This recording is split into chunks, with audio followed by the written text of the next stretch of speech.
Hello, everyone. Welcome to Abnormal Investigations. I'm sure everybody has been ready for tonight. It's always a pleasure to have Tennessee, Kentucky Bigfoot on. You never know what we're going to talk about, where we're going to go, or if we're even going to have a channel when we get done.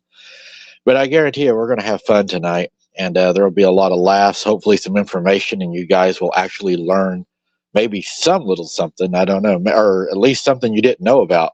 I don't know if it'll be beneficial to you, but it definitely, hopefully, you'll take something home from the show that you didn't know before it started.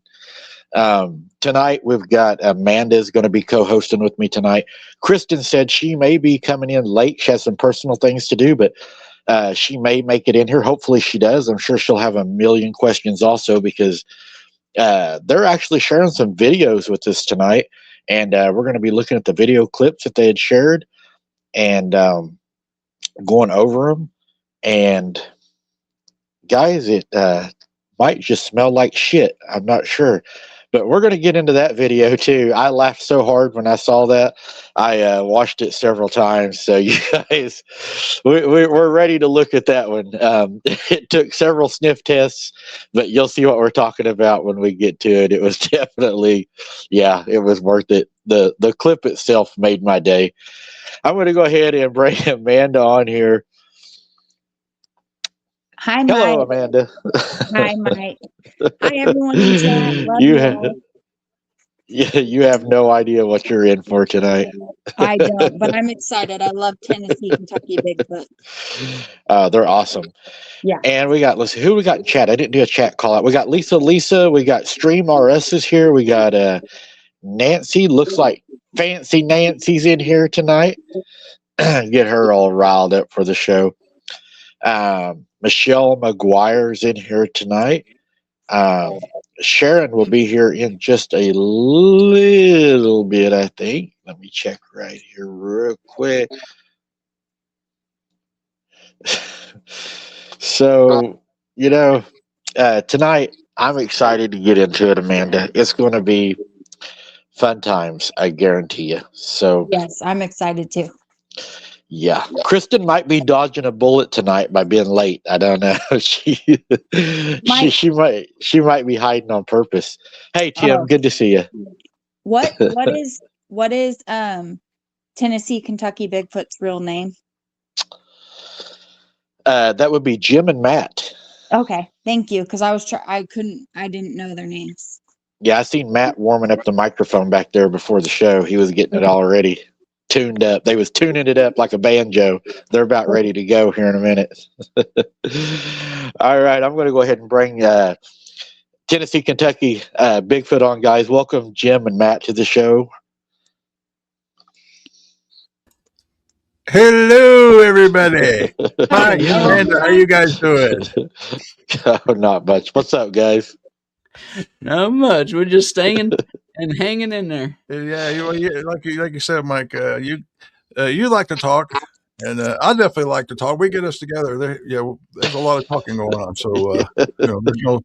And with you, I've known on the last few shows, we end up getting into all kinds of good stuff. But yeah, we sent you that one. I've got that one clip, and we thought, there's nothing better than going to, if you anyone out there that has an abnormal something happen, send it to Mike. He's the abnormal investigator. So I'm like, this would be cool. So I'm like, that check out the abnormal stuff that's happened to us, and tell us what you think, and it ought to be fun. That'll be fun.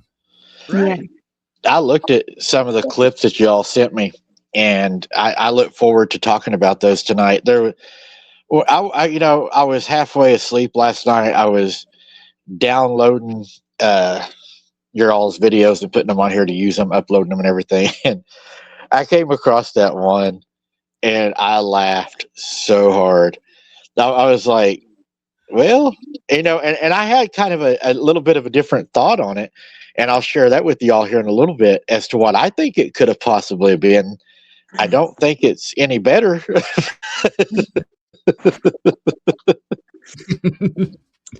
Yeah, we have got stuff in a few minutes.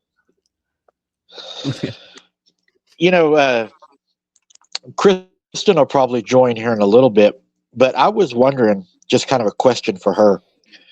Have you all ever seen, and I hope I get this right, an entity, I guess is what you would call it, that would be tall, skinny, grayish light skin, but was able to cloak?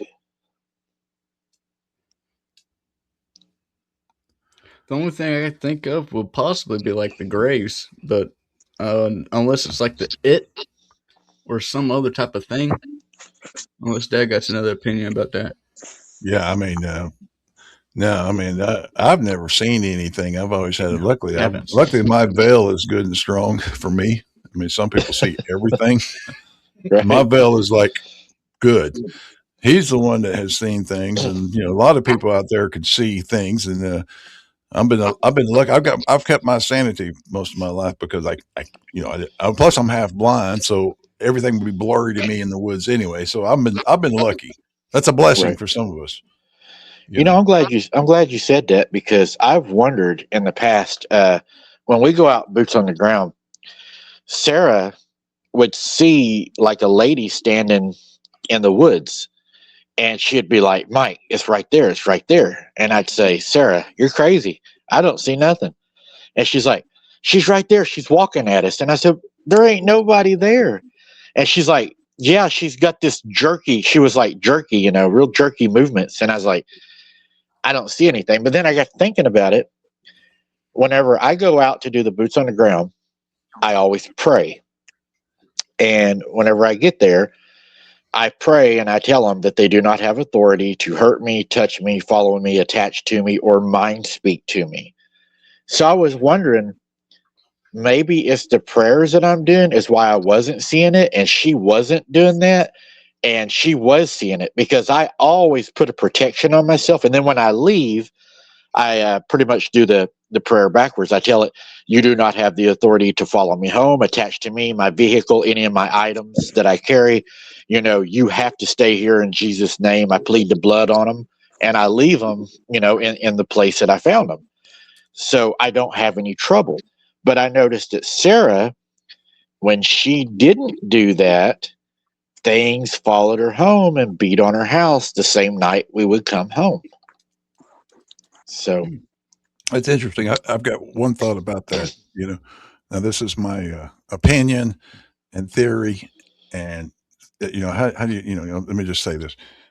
Like the veil, what we're kind of finding out is actually in the spirit, what I would guess they would call the old man, the spirit of the old man. We don't realize, but like everything's spirit based, and I believe the old man is going to retire. Because the veil has been good for us, helping us, and some of these other things in the other dimensions, including the spirit world. That's what I call dimensions.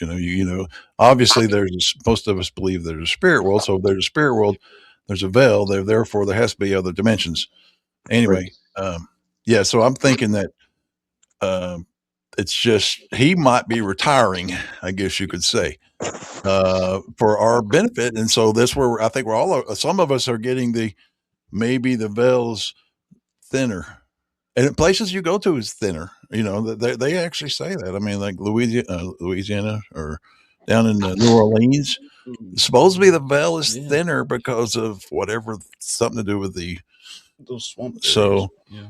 anyway, and like you said, I've never asked to see a Bigfoot.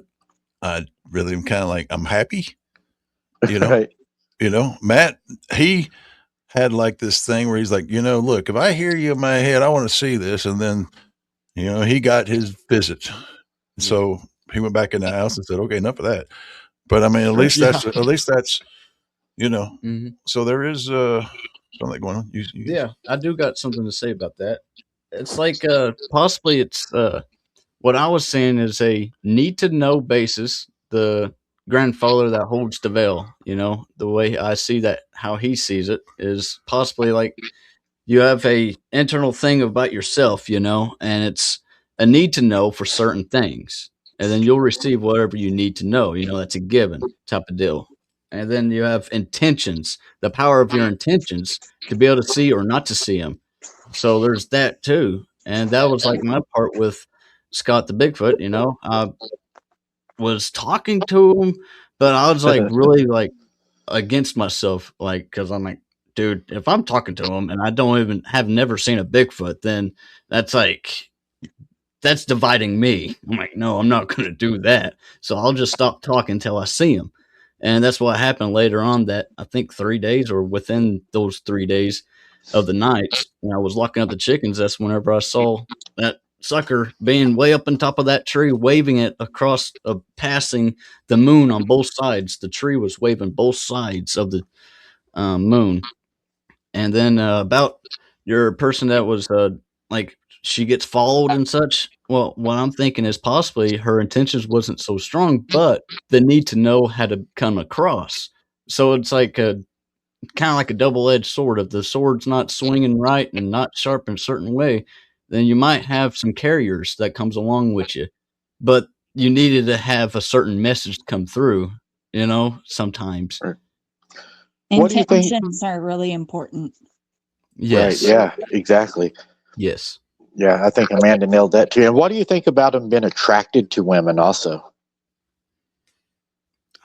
Maybe just a natural instinct from animals, I guess. Well, I would say I that. don't know. Well, the thing is, I think women have a Oh, little bit more oomph in this world. They have a portal.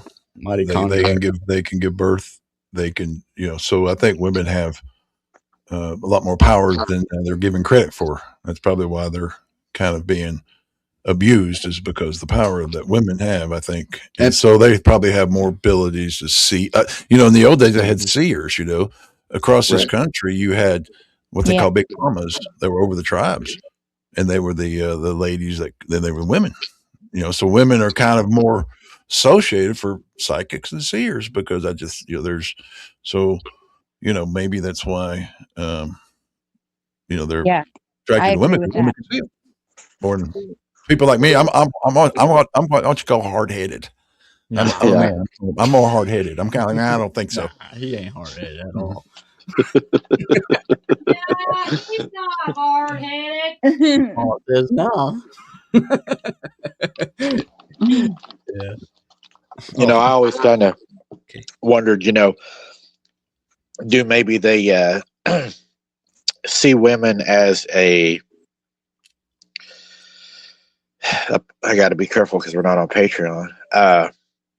Do they see women as a potential breeding partner? Kind of in the Bible is how, you know, the watchers took the women, and if they're part watcher, then they would have a part human side of them, which they would say, "Hey, she's kind of like me. She's attractive. She smells better than that old guy that's with her." You know. Right. Yeah, and that is a good point, as we know, there's a lot of breeding and genetic modification and DNAs of the humans and things going on through ever, and so women would definitely be more valuable as far as you know, laboratory experiments. Yeah. And they might be able to be easier tracked. Women are possibly because they bleed and such like that those months and such. So they're able, the blood scent is able to carry further through the woods than possibly regular odor scent. I mean, it depends on how bad the dude's sweating or something, but Right. Yeah, that's And, true too. and hopefully the male Bigfoot's not attracted to the guy, right? yeah, Let's that's hope not. dangerous. Scary. Scary for both sides. That's whenever you stop hunting and camping by yourself. Yeah, that's why I'm out of the wood and ain't going. I mean, probably me. And we had Bigfoot, too. Just don't roam around the woods naked. You'll be okay. Yeah. I hope pretty so. much. I mean, even though Bigfoots are big, hairy, naked guys, you know, still we need to keep Yeah, our pretty clothes. much. Yeah. You Yeah, know, just because they're half clothed doesn't mean we should be. I mean, never mind. and you know, they're animals know, even at the animal level, whenever, you know, a female is fertile. So I wonder if they know that, and if that's part of an attractant to them, because, you know, Scott Carpenter even said, you know, women should not hunt them, and especially if, you know, It's that time like, of the month. Right. And here's something that'll blow your all's mind if y'all don't already know it. This blew my mind the other day. So I used to joke about the movie Bone Tomahawk. I used to say that I supported that movie. I love that movie. I don't know if y'all have seen it or not, but I think of. Don't think so. No, on the top of No, my head. me neither. oh, y'all have got to see that movie. It's a good movie, and come to find out, that movie is actually based on the Bigfoot War in Oklahoma. Oh, now I do know a little bit about that war. Yep. Okay, well That's interesting. that movie is based off of that war, and man, let me tell you, that movie is. I mean, a lot of women probably aren't going to like it because it's very violent. But some of the things that they done in that movie, it kind of made me sit back and say, wow, that makes sense because of how, I don't want to run the movie, but the vocal cords in this certain tribe of Indians they were hunting were different, and they were able to make noises that other people couldn't and communicate. And it was really, really interesting. They stole the women. Just like the Oklahoma War, they were stealing the women and the children. If the women could not have babies and they were not, productive, then you eat them. And the men, the men that you catch, they're not, you don't need them for nothing. So they're just automatic food. That movie goes into a lot of things. I can't go as far into it as I want to right now with you guys because I watched your video. Man, I love your video too on the lemon water, and it fits into that though because look at like what Mel Gibson said, right? I've been trying to tell you, you just ain't been listening. The cannibals are all around us. They're cannibals. And, Roseanne Barr, she came out and said what she said. Kids. Yep. I tell you guys, we're going to have to do a Patreon. We're going that way we can really say what we want to say because we could go so far down that rabbit hole. And that's a rabbit hole that it really bothered me whenever this stuff started dropping because there was people that was involved. I was like, no way, so I'm going to walk on the wild side just a little bit on this live right here. Hopefully we'll get away with this. So to be careful, did y'all see the Ellen Heck video where she had the wreck and was presumably DOA? I have. I haven't. Tina's my brain over there. Tina, have I seen it? You can see we're so disconnected from TV and movies, but unfortunately, Hi, Tina. She said hi. Amanda. She's coming. Hi. Hi, Tina. Hello, No, Tina. I haven't Good to seen see it. you. I don't. she's the movie buff, and she's British, so she's like remembers everybody's name, and she remembers. I have to because She you don't. she remembers all the movies, so she fills us up and she fills me in on everything. Politics. That's awesome. Politics, she knows everything. She follows everything. Well, Ellen Of Heck course she does. was in a car wreck, and the helicopter from above was filming the scene. H. Uh-huh. With Ellen DeGeneres ex girlfriend. Yep. Yes. Okay. Yes, we And saw they it. and they had her head covered up, and she was supposed to be deceased at the time. Yeah, and she goes. And yeah, she raised up and tried to get off the bed, and they pushed her back down, and they put her in the ambulance. And And then number on the ambulance isn't registered to any of the fire departments in the city. Wow. Wow. And the files that just Pizza party. the files, you know, That. You could say pizza. yeah. Well, you know, the files that just dropped, With Mhm. Ellen? Ellen supposedly consumed her. Yeah. Oh, so I did. Allegedly. Allegedly. Allegedly. I mean, that's what I always do. Growing up as a kid, you made me mad. You know, not be. I'm gonna. I'm gonna have a hamburger out of you. Yeah. So, you know, Don't make that person mad. yeah, it was really, I was like, wow, this goes really deep. This is like, let's see what. Yeah. Yeah, Entertainment yeah, I like the purpose. bigness of that. Well, let me This is all let allegedly. me fill you in on one little detail that most people have no idea about. I just found out researching recently. If a doctor declares you dead, Mm. they do not have you. They do not have to declare you dead, because if your heart's still pumping, that don't mean jack in the medical world. Right. So if they declare you dead because you're brain dead, you know, they've had plenty of people do this. So she could have been dead, even though she sat up and went, "Ah." Believe it or not, if she's been declared dead, she's dead. And I know. Out in the field, they usually don't declare. Well, I'm somebody just dead. telling. Well, they can. A doctor can sign off that if you're considered brain dead. That's how they. That's the thing that most people have no idea about, is that you can't take organs from a dead body. And most people don't know this. I'm not. You know, this ain't conspiracy. This is fact. The only thing you can take is like skin. And But- bone.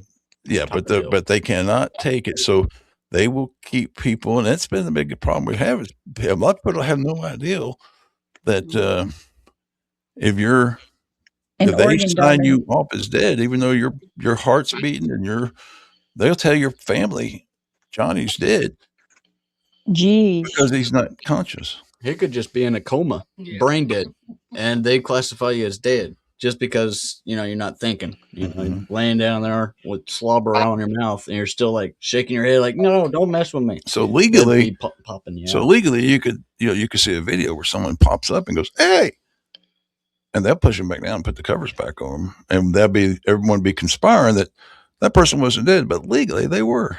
And that's what blows my mind. I don't know how in the world they get away, but it is. I'm telling you, you guys can research this for yourself. Because if you Wow. ask, it's really hard to get this stuff out of AI. You know how that is. You ask AI, Yeah, I mean, you damn, ask that. yeah, you'll have to do some digging to get this out of AI. It's not easy. All through the Careful guidelines. being an organ donor. Yeah, I mean, that'll give you second thoughts, right? Yes. Yeah, I'm actually afraid to say that word. Yeah, me It's our too. topic, but Yeah. but yeah. Man. Yeah, we're all finding out so much information that there is a good reason to be concerned now. It's not conspiracists. People are realizing that there is something going on with the humans being used, and that's not conspiracists no more. And I think that people, if anybody got a thermal camera, needs to go to Washington D.C. and see if there's any reptilian humanoid things. You bring it up, something we'll talk about I later. know. I brought it up too soon. Well, the thing is, a thermal camera. If you your Bigfoot people and researchers, if you have a thermal camera and you point it at a turtle, it won't have any heat. You point it at a snake, it won't have any heat. If you go to Buckingham Palace and point it at the guards out front, you'll be like, how come those guys ain't got no heat? If you go to Congress pointing at the people, I'm just some girl on TikTok is getting kicked off because of her video. And I'm like, I want a thermal camera. I'm ready to go. Reptile over here. I'll Right. free. Wasn't there a good to movie know. wasn't there a movie kind of like that where the guy wore glasses? It was called like They Exist or something. They exist. Yeah, right. And see, like I said, I'm not telling you, thermal camera, you can go look at them. If you point at a turtle, the turtles have no body heat. They're reptiles. Snakes don't have no body heat. They won't glow. And so, I think that I'm impressed with her research. I think that people need to, I want to find out if that's true. I don't have a thermal camera, but I'd like to find out. I was going to point at Tina first and see if my wife is real first. Oh, Yeah. great. Hey. You know, Get the basics down first. You know, Walmart had one on sale I seen last week for like $60. right? Yeah. Thermal. I don't know. Mhm. I don't know how good it is, but it Right. was actually listed as a thermal camera. Dang, Mhm. that's nice. Not bad. It'd be kind of interesting to look through. Yep. Mm-hmm. I had a thermal camera. It was pretty awesome. Right. Right. They got a lot of good uses. Did you have body heat, Amanda? Yes. Not in the mirror though. That was the vampire part of her. Yeah, I didn't see myself in the mirror. All you see is the brush floating. Yep. She might have to tippy toe though to see herself in the mirror. I don't know. I think she's kind of. I think she's a little short. I'm 5'3". She's 5'3". Oh, she's tall, guys. I was wrong. She's tall. Yeah, geez. She's 3 Yeah. inches above 5 foot. It's If worth she- Exactly. it- That's all that matters. If she Right. was in Oz, she'd be tall. Yes, exactly. So, trying to think how I can ask this and not get myself in trouble. How long do you think? Okay, let's put it like this. Out of all of the beef consumed daily, are we slaughtering that many cows daily to fulfill that number? I'd hammered through AI trying to get, to get that. I couldn't. I ended up, AI gets you lost. The only thing I did get out of that was like 83% or 90% of the beef in the United States is not owned by the people of the United States. It's owned by few guys in Brazil. I don't even know how they own all the beef in the United States. But I could not get this. You know how it is. I get sidetracked when you do research. But I was like you, man. I was doing the numbers and trying to get that. And but there's been several stories, and these are in the news, so I'm not making up stuff. There was a lady that went disappeared in New York, and she there was a truck that got pulled over down in Texas, and they found this lady in that truck. The driver had no idea. He was just a driver, but that truck was headed for a meat processing facility. Oh, And so man. there's been cases when, the price of beef, I mean, I could probably get $100, $200 from that right here, not bad money. So, I mean, it's kind of like, you got to wonder, and like I said, that's fact. That's fact. I mean, That's fact. that's a pretty good grocery. That's a half a cart full of groceries. $200. Yeah. Well, I mean, Matt weighs about 150 or 200. 160. That's what's killing us. And My weight. beef's like $5 a pound. So, Oh, it's higher than that. We might have a chance. Beef is getting expensive. I mean, you're definitely, you're not the only person that's really starting to wonder about how we get so much. And there's all these stories. There was another story came out today, and it was a place. Where was that warehouse? It got California somewhere. I'm trying to remember where it got busted, but they had all these it's California. They had all these body parts in that place. Yeah, he pulled it on Twitter. Up On Twitter, but they got busted today, and they got all this. And it was a donation center. Donate your body. We're going to do good things with it. And it was just a meat processing basically facility. I mean, I don't know if that's what they were actually doing. They were speculating, but yeah, I seen a little bit of that. Yeah. They were a meat supplier for McRonald. I was about to say, just don't eat McDonald's and you'll be okay. Yeah, for McDaddy.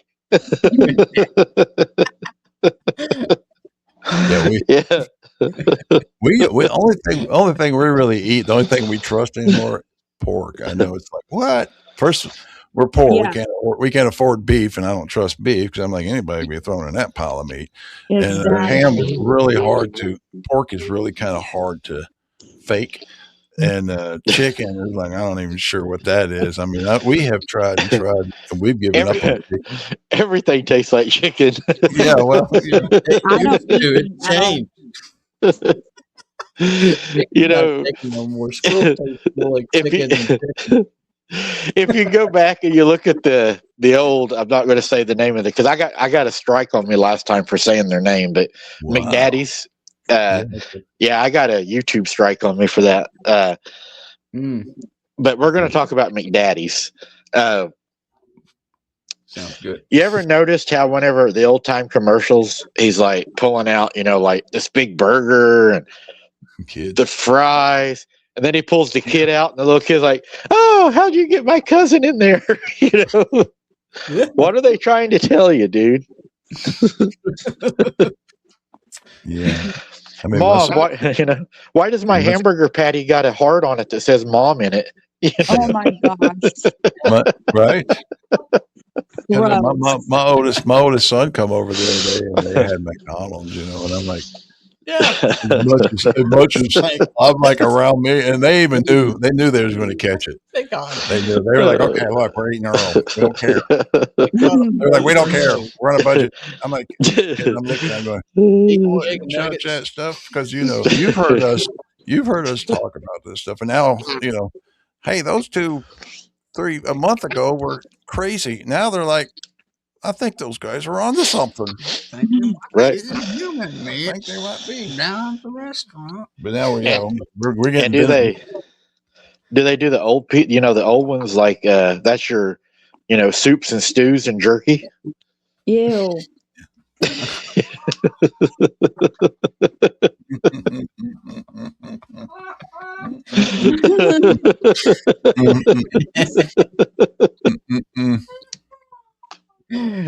Tita's over there rolling on the couch.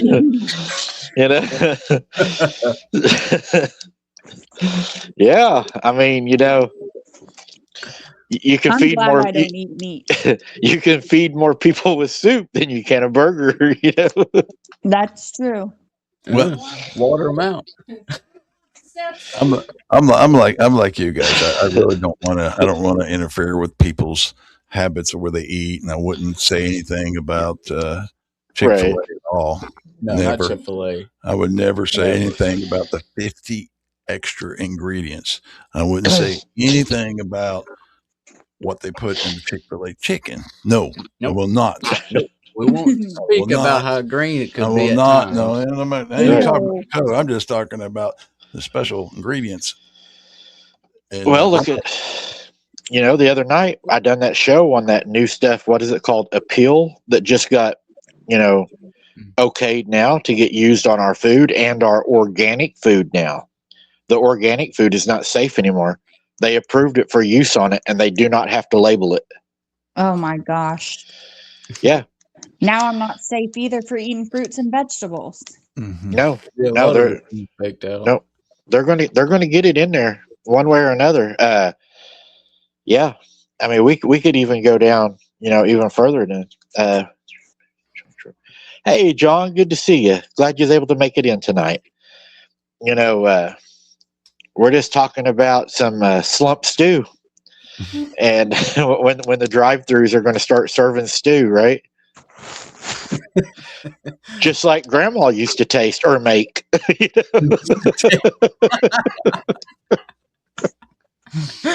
Oh my goodness. Yeah. Grandma's last run, When she was tender. Yeah. Tender-hearted, right? Tender-hearted. Really good in the heart. Oh my goodness. Poor Jim. He's like, why are we doing this? Yeah. Well, we've spent years trying to get out of processed foods, and we're not. We're definitely no saints here. We still get it. And if Tina brings something in, be mad and grab the box and look all over and go, "Where's that? Where's the bioengineering? Where's the bio? Right here, you missed it." She bought some stuff the other day. She was so excited. She came home and she's like, "It's good." And Matt's like, "Right here, right there." And she's so disappointed. It said bioengineers. They like hit it you know, and it's like, ah, so we're just potatoes type I, people, right? You know, like, what can you do? can you really get away from it? Really, though. I mean, is it? Not if you buy processed food. You know, and I mean, I'm pretty sure those airplanes are probably dropping it out anyways. I mean, they're going to make sure you get it one way or the other, right? Yep. Yeah. Yeah. Well, like I said, it's kind of like, you know, you get inflammation, you get burny eyes, your energy. So it's like trying to balance how good you know, trying to take care of yourself. It's a balance. So I mean, we try, but we're like you, man. Can you avoid it? Not really. You do the best you can. We eat basic rice, potatoes kind of people, and And eggs, chickens. yeah. So But like you said, It's it's really hard to avoid everything. It's not busy lifestyles that most people have. right it's almost like they're marinating us, you know? Mm-hmm. for the ETs. Yeah. I don't know, right? But yeah, You know? it's like everywhere. It's just not right, but it's what it looks like exactly. Because they like real finger food, right? Yeah. And his baloney really does have a first name. You know, I mean, them commercials. You know, those commercials. Myers was a real man. Yeah, mayonnaise some good sandwiches. Man.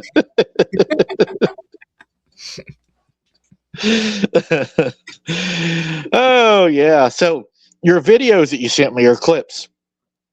I had them labeled, but for some reason StreamYard unlabeled them. So I'll just play them, and you all can tell me about them. Okay.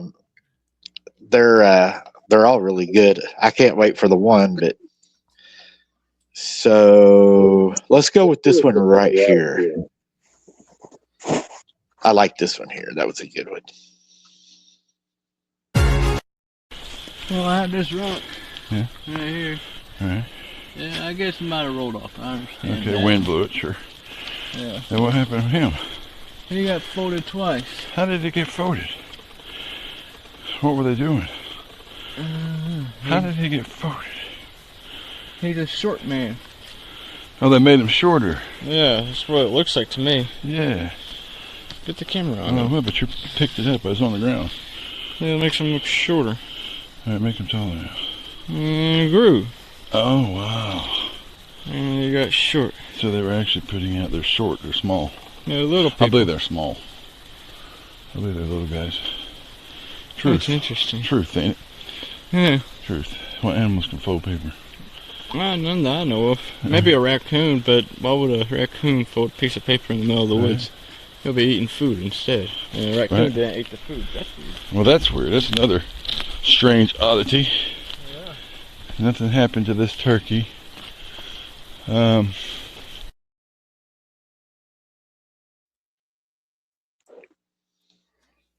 So you think they were telling you that they were not as tall as the picture?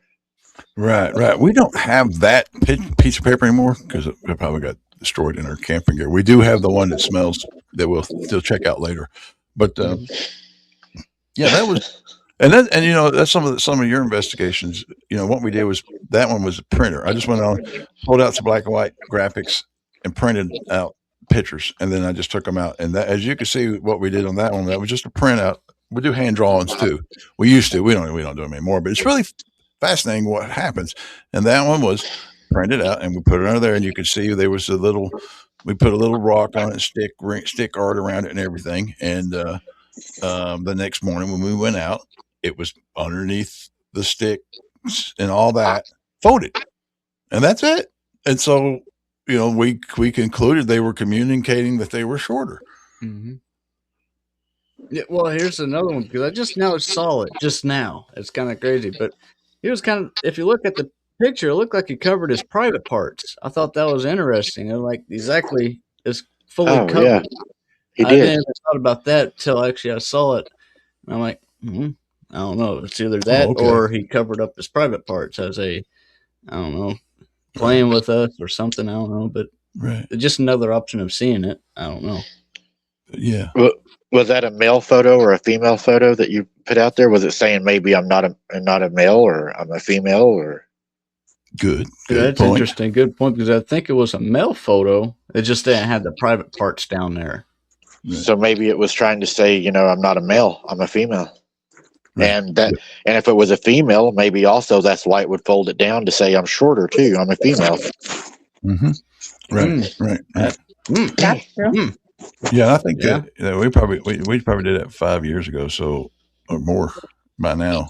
Think But so. that we just go out and post pictures out, and they would. That's how we got our community. Whether it was a Bigfoot or whether it was forest people, whether it was an elf, whether it was E.T. an ET, a gremlin. We don't. I still have no idea what's in the woods. Who does, right? Right. Yeah. I never knew until lately that a lady that had watched my show, she'd watched me for a while. She's now a co-host too, Sky.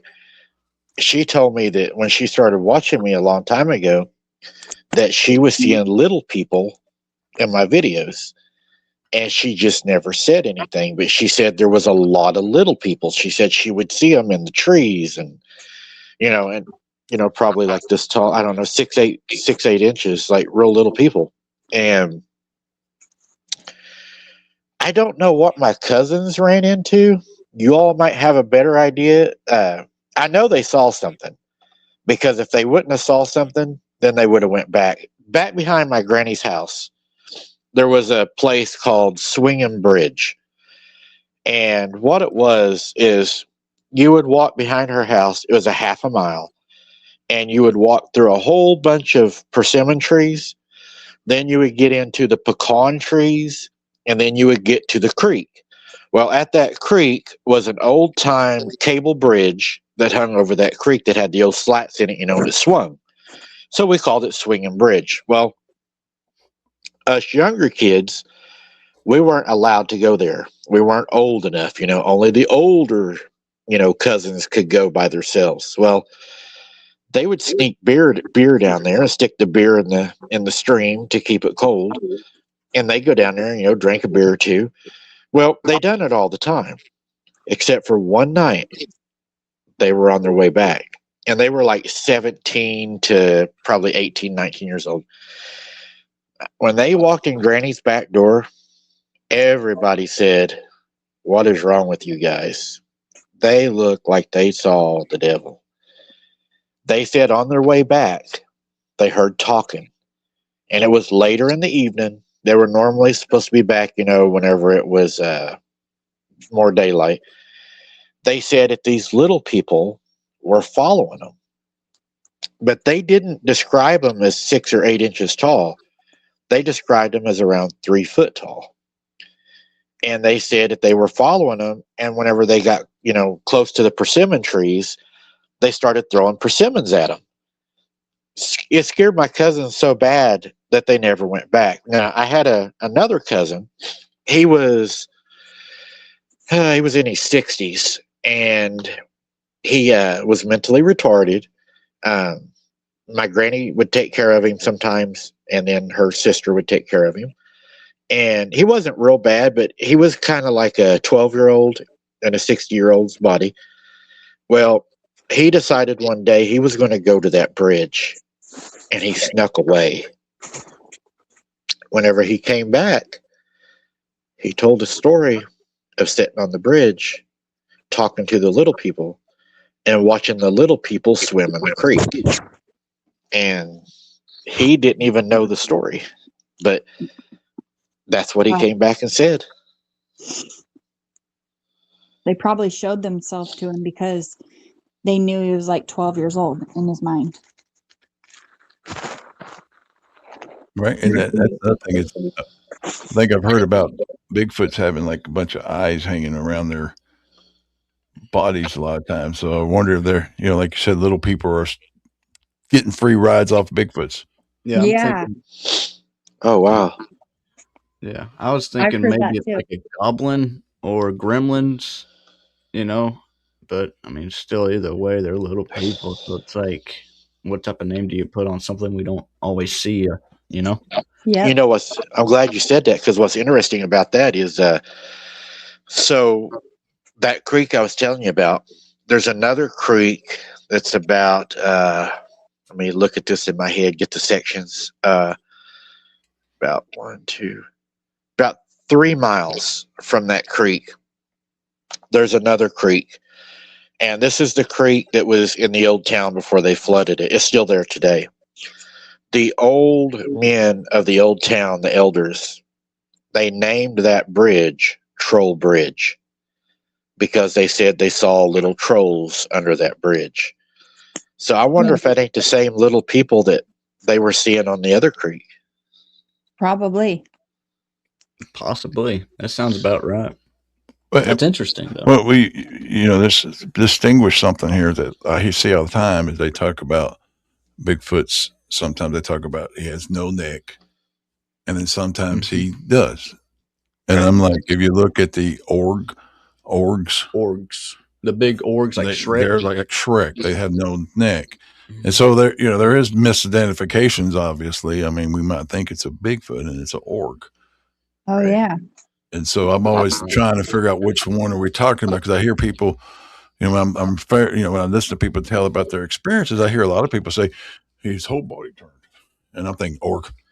Right. And then they're like, he turned his head, and I'm like, Bigfoot. So it's neat to, like I said, we're trying to keep up with what are we seeing. There's so many different things. Mm-hmm. The orcs kind of remind me of like the Gugway. Okay. I mean, I assume that the orgs are like hairless in comparison to Bigfoots, but I mean, that's my assumption. By what been drawn in the past about them, not much hair on them. And like a troll, I bet you they're orgs. Like I said, I'm not. I definitely have not studied up on my mythological creatures, but they're. Mm-hmm. And then the gremlins. Then you get different stretches of size, which changes them. It might be a short org, might be called a gremlin. Yeah. Right. And Burger King has their little gremlins, didn't they? Yeah, Burger King.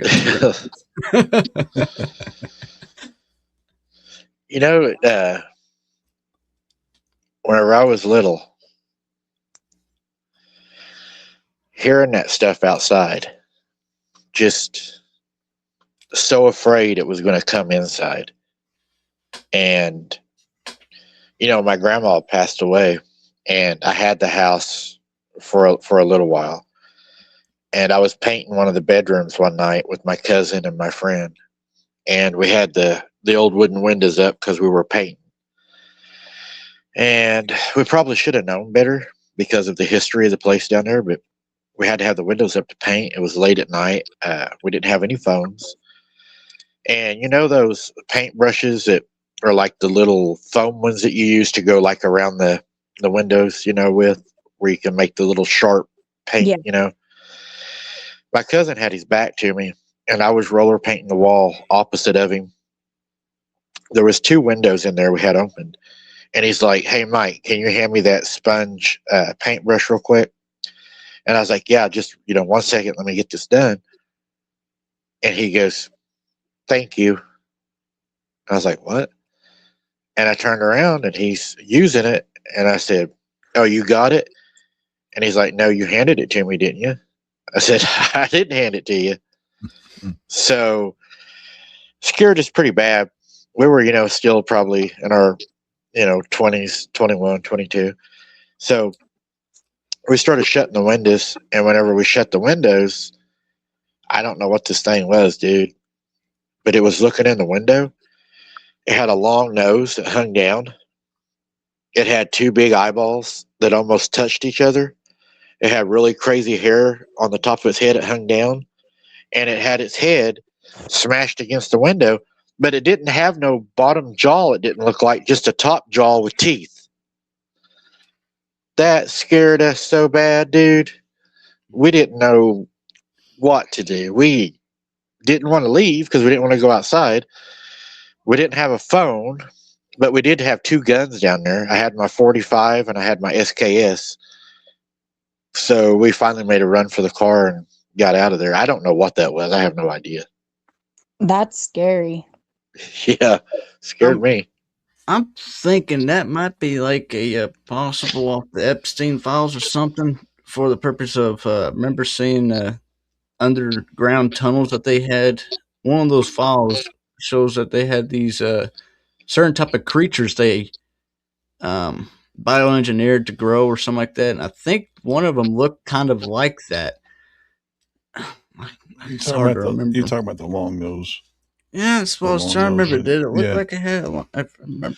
I'm trying to remember where we saw that recently, but yeah, there was something that I had never seen one, but I mean, it literally had a very long nose, and a lot of these statues and stuff, they you know them by their nose, and a lot of the statues they took these noses off, and that's why we don't know them. But some of them had these real long nose, very long, maybe 3 or 4 inches. Big noses, and I know you don't see much of that in art or stuff, but Well, the description you're showing is kind of like the Childs. They had like this mask, or they actually had a being. I don't know which one it was in the picture. It looked pretty. I don't know, but it had that long nose. I remember seeing someone having a mask on, or it could have been the actual creature. I remember seeing those masks on something too. Okay, right. It scared us too. I don't know. It terrified us. There was stuff that happened down there that was just unexplainable. I have no idea what some of that stuff was. So, is that Oklahoma area? Yeah, it was at my granny's house, probably 7 miles from where I live now. Right.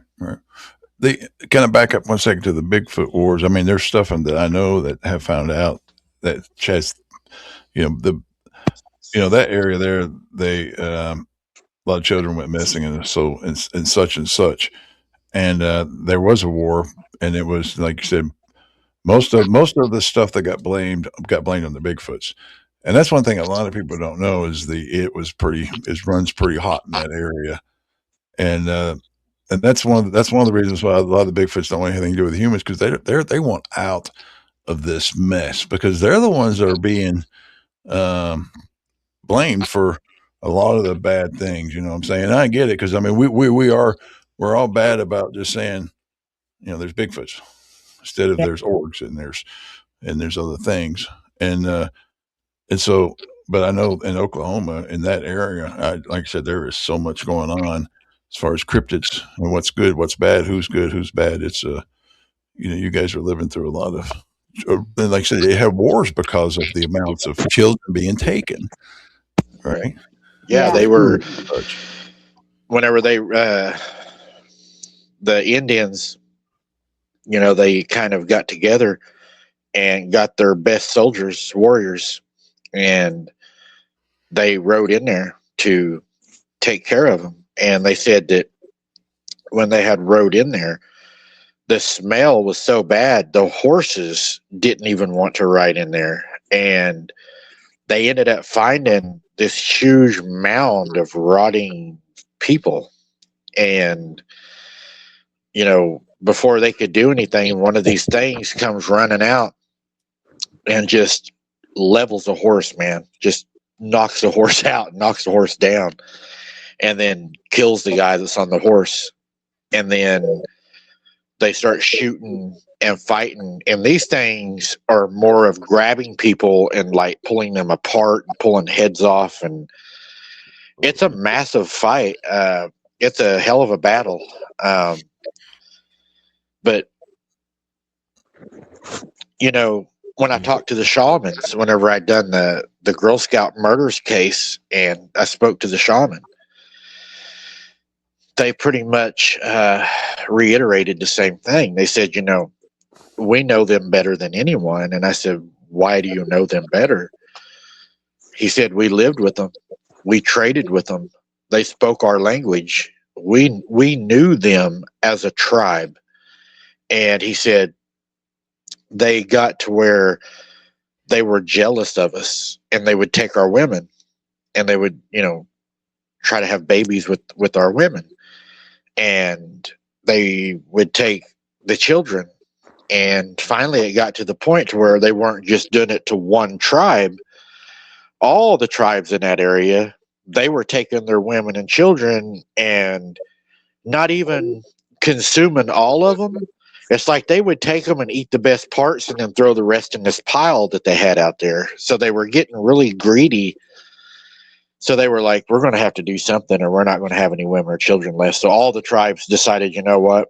We're going to have to at least band together to get rid of this common enemy, because they were sneaking in, their camps at night, reach underneath the tent or whatever, grab a child, they were gone, or a woman or whatever.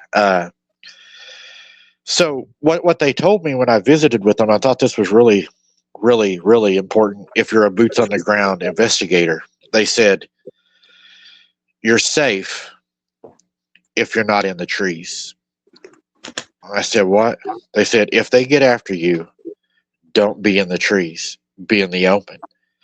And I said, I always felt better in the trees, instead of, because in the open, I feel exposed, because in my line of work, we were taught to seek cover when something would happen. You go to the trees, you go to cover. But with them, it's opposite.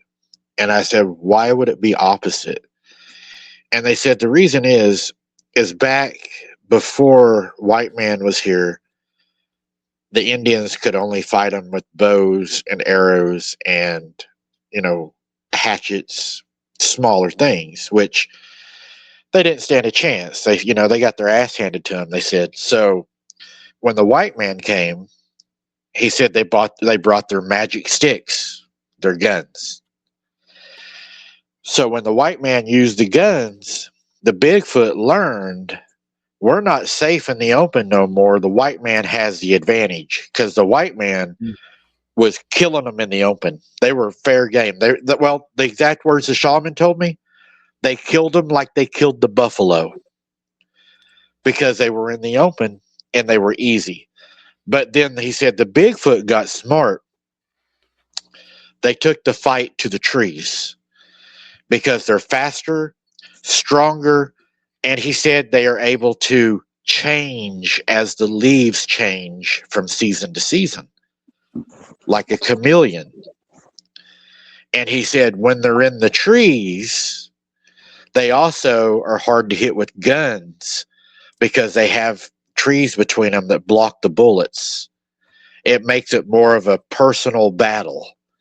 And that's why the white man could not beat them in the trees. And he said, and that's why Bigfoot today live in the trees. They're not in the open, because they know that's where they're safe. So that was pretty cool, when they told me that. Yeah, It is pretty cool. Very cool. And like you said, though, Sure. what we got to do is make sure we ain't talking about the orgs and the other things, ET, because that's where I know the Choctaw, It's and the Choctaw. A lot of them are very much, they are hunting and killing and trying to get rid of real monsters, but they also, you can't just paint any race of human or any race of anything as all wrong, because it's just can't do it. You know what I'm saying? But messy stuff back then. I can understand, man. I would be shooting anything that came near my house. I don't care if it's good or bad. I'm going to shoot it. At that time. Well, Yeah. would the Bigfoot go after the white man because the white men slaughter out the buffaloes, right? Would they have like a dispute against that? Yeah, Right? against anything going against. Yeah, if you go against nature, then you're going to have problems with them, because you're like, hey, you're taking out my food. Now I'm going to come after you. Yep. So yeah, like I said, the wars and the double crossing was just horrible. Who knows what started the first stone? Who knows who got the first child? It's like, Yeah. oh crap. Well, the thing is, we had the British actually funding the Indian at one time to go. I mean, this To go has been against the it's been so Americans. much double cross, and another double cross, right? It's slimy. That's why we're at. That's why we're in a situation we're in now. So much slimy politicians. Well, you look at too. There was a girl in Oklahoma that was murdered, and her dad wrote on her her headstone, "Murdered by werewolves or by wolves," and they changed the story around and said that it wasn't a werewolf; it was a guy that had done a botched abortion on her. So it's almost like all through history, people were trying to tell the truth, but there was always somebody there hiding it. Mm-hmm. You know, and like you said, well, was it a dog man? Was it a werewolf, or was it a vampire? Yeah. And I mean, we've had a case here in Tennessee where they said that they eventually said it was dogs that tore this girl apart.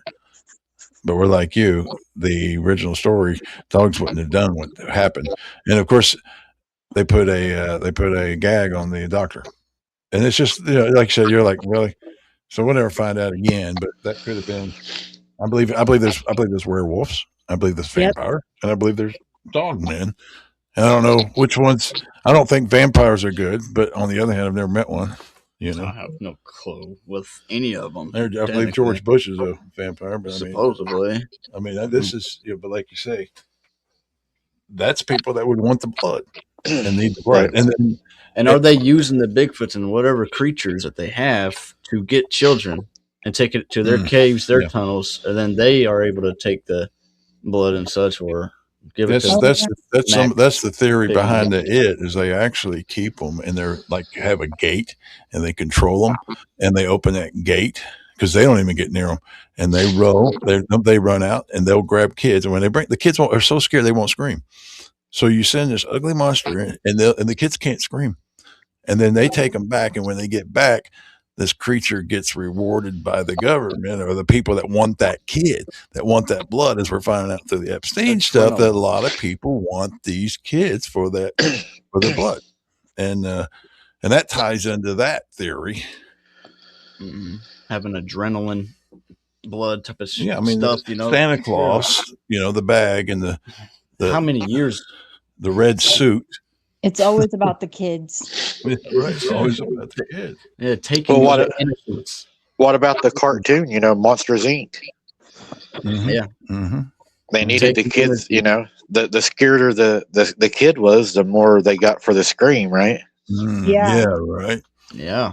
More red line goes up on the yellow tube, the red line goes up. Blood. Right. I mean, Halloween is when we go out and scare the crap. And I don't know how many kids go missing on Halloween, And like I said, it's pretty much but scaring and getting the blood supercharged up. And like I said, there is definitely humans, non-humans, ETs, cryptids that are taking humans. Yep. That's like almost fact. Now I don't think it's conspiracy anymore. And I think once they get a taste of blood, kind of like the vampires, possibly just can't stop. And well, you can't blame them too much. You've been to Walmart lately. I'm going to have to maybe get a second job as a vampire or something so I can get some nutrition. Not a bad idea. Can't get a good pork around here. I can't get a good burger anymore. Big Mac's not serving me well, and they get the real one at Walmart. Yeah, I mean, it's kind of like it's all been a lie, right? Yep. Yeah. The illusions are lifting. The veil is lifting, right? The old man veil is going to retire. I'm kind of seeing that, it's slowly, it's happening. Like I said, some people are able to see right now. There's plenty of people that, like you said, that when they can see these small people, and I believe all these people because I'm like, well, this is amazing. But it's just right. Each one of us has our different abilities to see. Each one of us sees in a different vision. Like I was looking at this one video. There's this cat and a turtle on a little skateboard. And it's interesting because the turtle will zoom right in front of the cat, and the cat doesn't even recognize it's in front of him. But the cat knows that the turtle's in front of him. I'm like wondering, is the cat having heat-sinking eyes, but doesn't see the heat signature off the turtle? So that also puts another paradigm in my head. Is like, is that the same for everybody? Is and the different perspectives. Like, does some people see IRF light? Does some people see heat signatures? Does some people see different auras? Like it's all been kind of true. It's just what does everyone have? Well, different. Let me back up to your cats now. See, all you cat lovers out there, cover your ears. You know, you notice that no. yeah, cover your ears. The domestic cat has the slitted eyes, whereas the big cats don't. Mountain lions. Okay, mountain lions. All your big cats don't. And I've always, that's me joking. Okay, this is all joking. Don't get mad at me, but I've always said that the cats were made by the Egyptians for us to serve them. And I'm not saying they do, but it does seem like it. And then another thing I've always said, I'm joking, guys, that cats, you know, they'll disappear for 3 or 4 days. That's because they go back to their ET buddies and tell them what happened.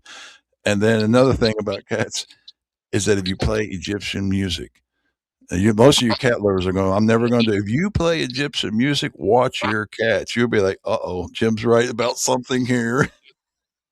Now I'm going to play Egyptian music for my cats. Yeah, if you play Egyptian music, the cats go, they know. I'm going to try it. Yeah, right. Try that one. Let us know. I'd love to hear that. I'd love to know. That'd be crazy. I don't want it to be true. But And they'll also eat you. Only if you're dead. Yeah, but they don't wait. Once you're gone, they start eating. Yeah, once you're dead.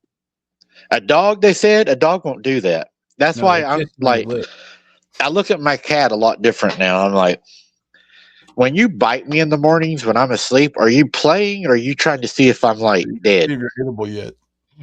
He's still alive. My cats do that too. There you go. Yeah, we Wait a minute, y'all cats bite y'all? Mine too. Yeah. They've My never cats bit bite me to What's- wake me up to feed them. Yeah. There you go. We don't have a cat right now. That's interesting. Yeah. Wow.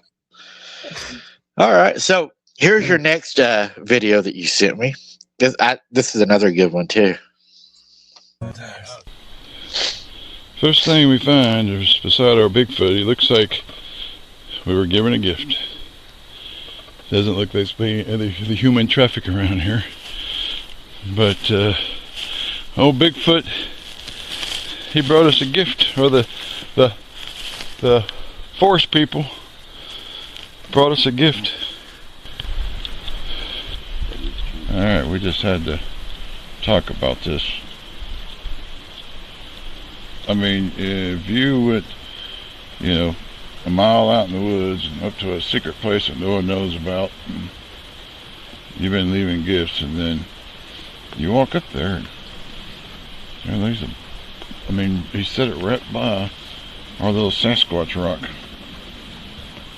I mean, we've been giving them apples and stuff, the little people,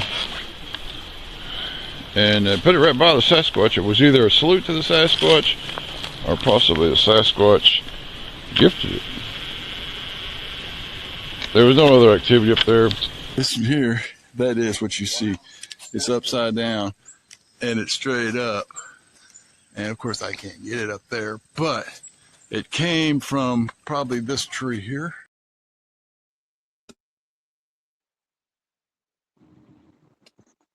Yep. So is Maker's Mark a good whiskey anyways? Well, hold on. I'll tell you, there's weird stuff going on with all this, dude. Everything is there a coincidence, right? We're starting to realize there is no coincidences. I had been studying, dude, I was studying something about genetics of black people and being original and sickle cell blood, and I can't remember. It was that far back, and at that time, I had kind of in my mind think I'd figured out Maker's Mark. So, I mean, that's a part also of this whole thing, and so as you can see, I mean, we have it here. Of course, we don't drink it or anything because it's, we were, and you can see it's got the same amount and everything in it. Mm-hmm. And, but there was two parts to it. There's the part that has Maker's Mark on it, which is Kentucky bourbon. But so I was trying to figure out, were they confirming to me that you're on the right track on that information that I was studying at the time. And now, as you can see in the video, I didn't know who gave it. I said forest people. I don't know who gave it to us. I didn't. At that time, we weren't even techie enough to look for fingerprints. I haven't even thought about it. Right. This wasn't. We didn't know. We're not professional investigators. Abnormal. We're just total rookies at this. We're not. No. We're not. All we had was little squirrel bites. If you can see on the lid, that's it. Let's see. There's another one. I think there was, but still, it's like very small squirrel bites, and it was already open. Of course, it got drinking some, I guess. Mm-hmm. It still got broke. But it had been raining that week, and that we went up that morning, and it was sitting there, and the label's dry, wasn't affected. So it was like they knew that we was going to come up, I guess, that next morning, and they put it out for us. It's got that little tear on it. Now, Yeah.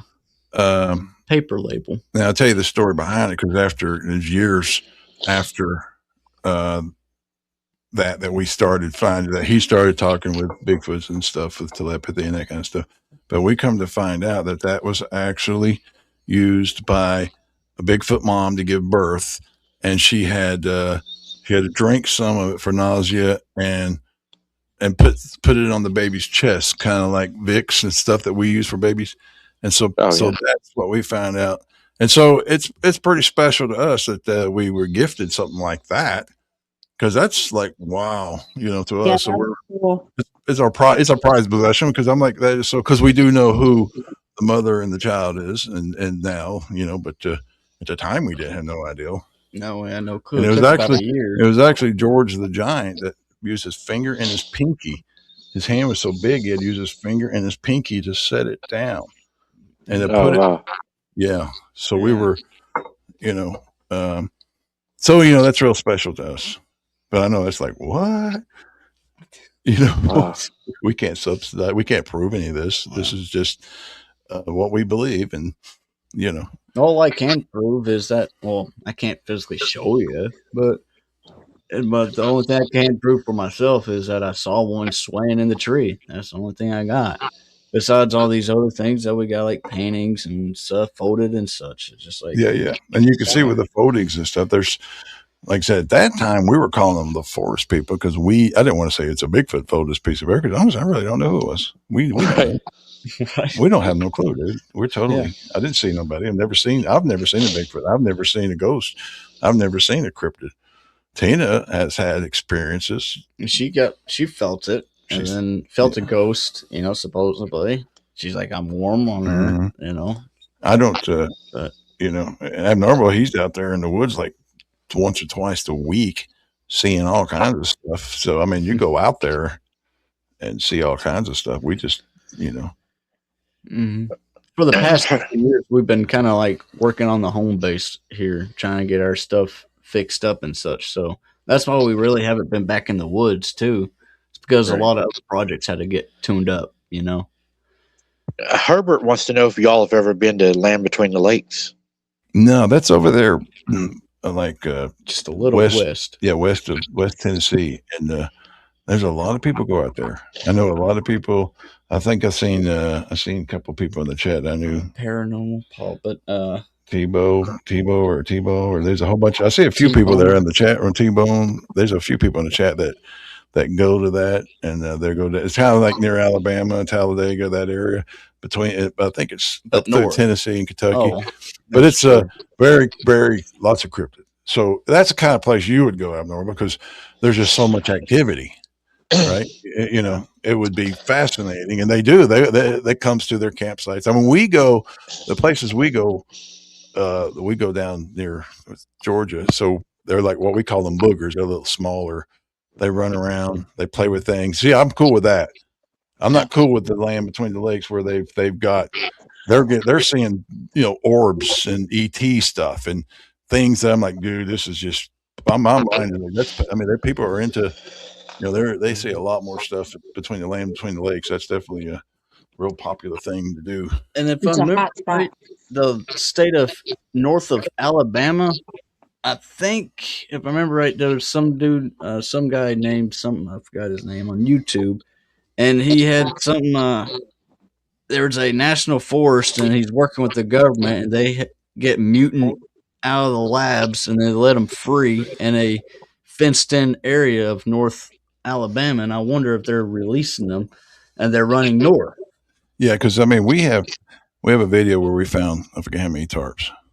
9 abandoned. 9 abandoned tarps. And this will be a good one for you to investigate because you got the eyes and for investigating. But these tarps, they all had like peeky holes in them.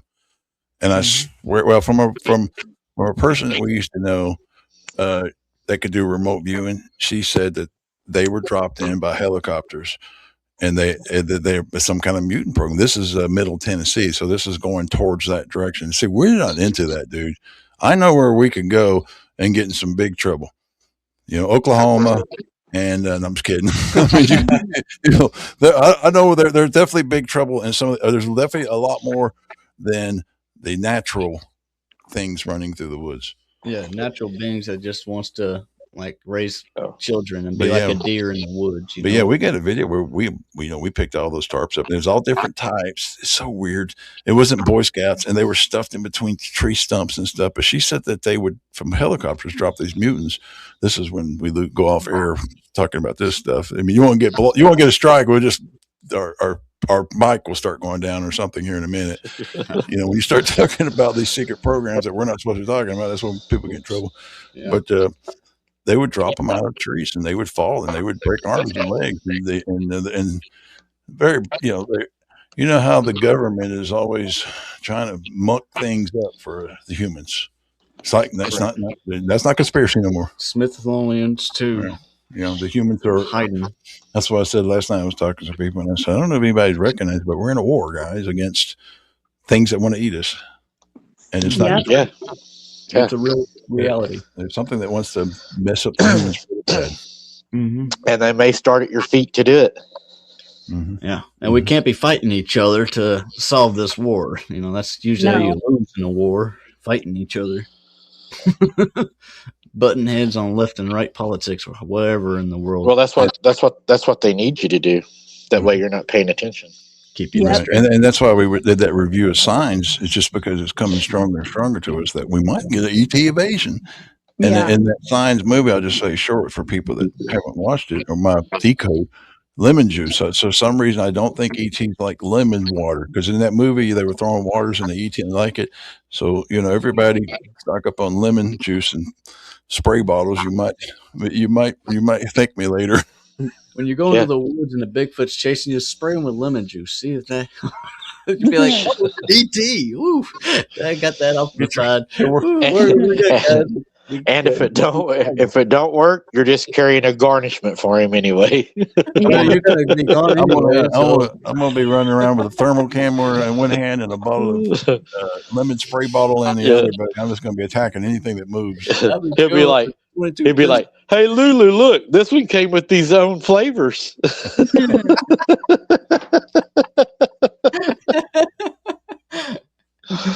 What is it that a lot of people wear that pouch, for safety? It's got the herbs in it. They'll be like, "Hey, look, we can season this one up right here," Right. Yeah. Season up.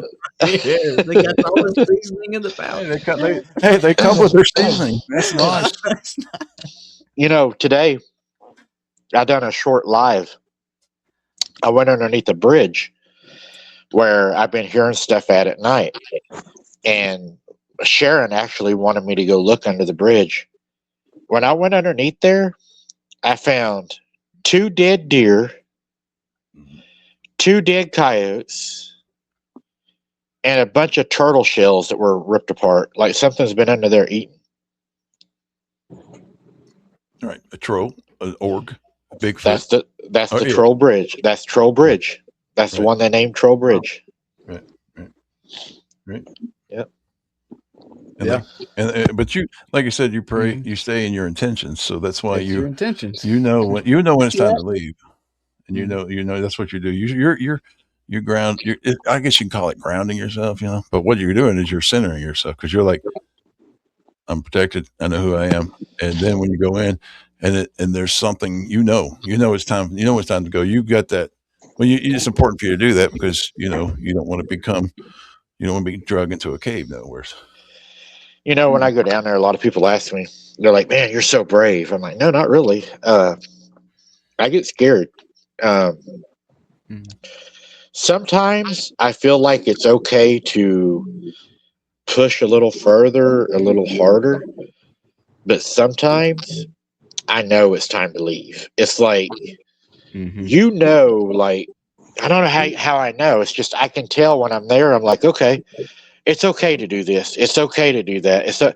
But then sometimes it's like, dude, you better leave. Yep. You can't get to that car fast enough. It's like, this is bad. And there's been times I've wanted to run. I wanted to get the hell out of there. The spiritual forecasting is what I'm seeing. What you're doing, just forecasting in your spirit or your energy in your blood or something. You just feel it, and it's Yeah. your forecasting. You're seeing the play out of what could happen. Yeah. You And, know, and bigfooting or footing is a serious sport. A lot There's of people do have fun, but they need to be with people. They don't do what you're doing and be connected with spirit and God and know who you are so that you can, it is not, it is serious. Me and Matt's been out in the woods like you have in the middle of the dark, in the middle of nowhere, and it is serious. So we could have been snatched. We could be easily Anytime. Oh, yeah. snatched. We could easily. I don't think the viewers quite understand that. I'm not knocking anybody, but whenever you go out in areas like you've been out into, I've been out into, where it's not civilized yet, where we don't have 911 addresses, where we have little bitty community fire departments that they're not going to find you unless, well, if something don't want you found, you're not going to be found anyway down here. True. And I don't think people quite understand that live in the larger cities, that there is still areas like this, because where I go, if something attacks me down there while I'm out alone, there's nobody to help me but me. I'm the only one that's getting me out of there. Mhm. And if I don't get out of there, there's miles and miles and miles and miles of swamp and lake and open wells that were never capped off. Y'all probably seen the well I went to. That's just one of hundreds. They could stick you anywhere, dude, and they will never find you. And Yeah. my buddy told me something the other night that really blew my mind. It really freaked me out. He said their search and rescue dogs are pretty worthless down there because before they flooded that city, there was a lot of oil wells that they did not close off. So sulfur is rampant down there.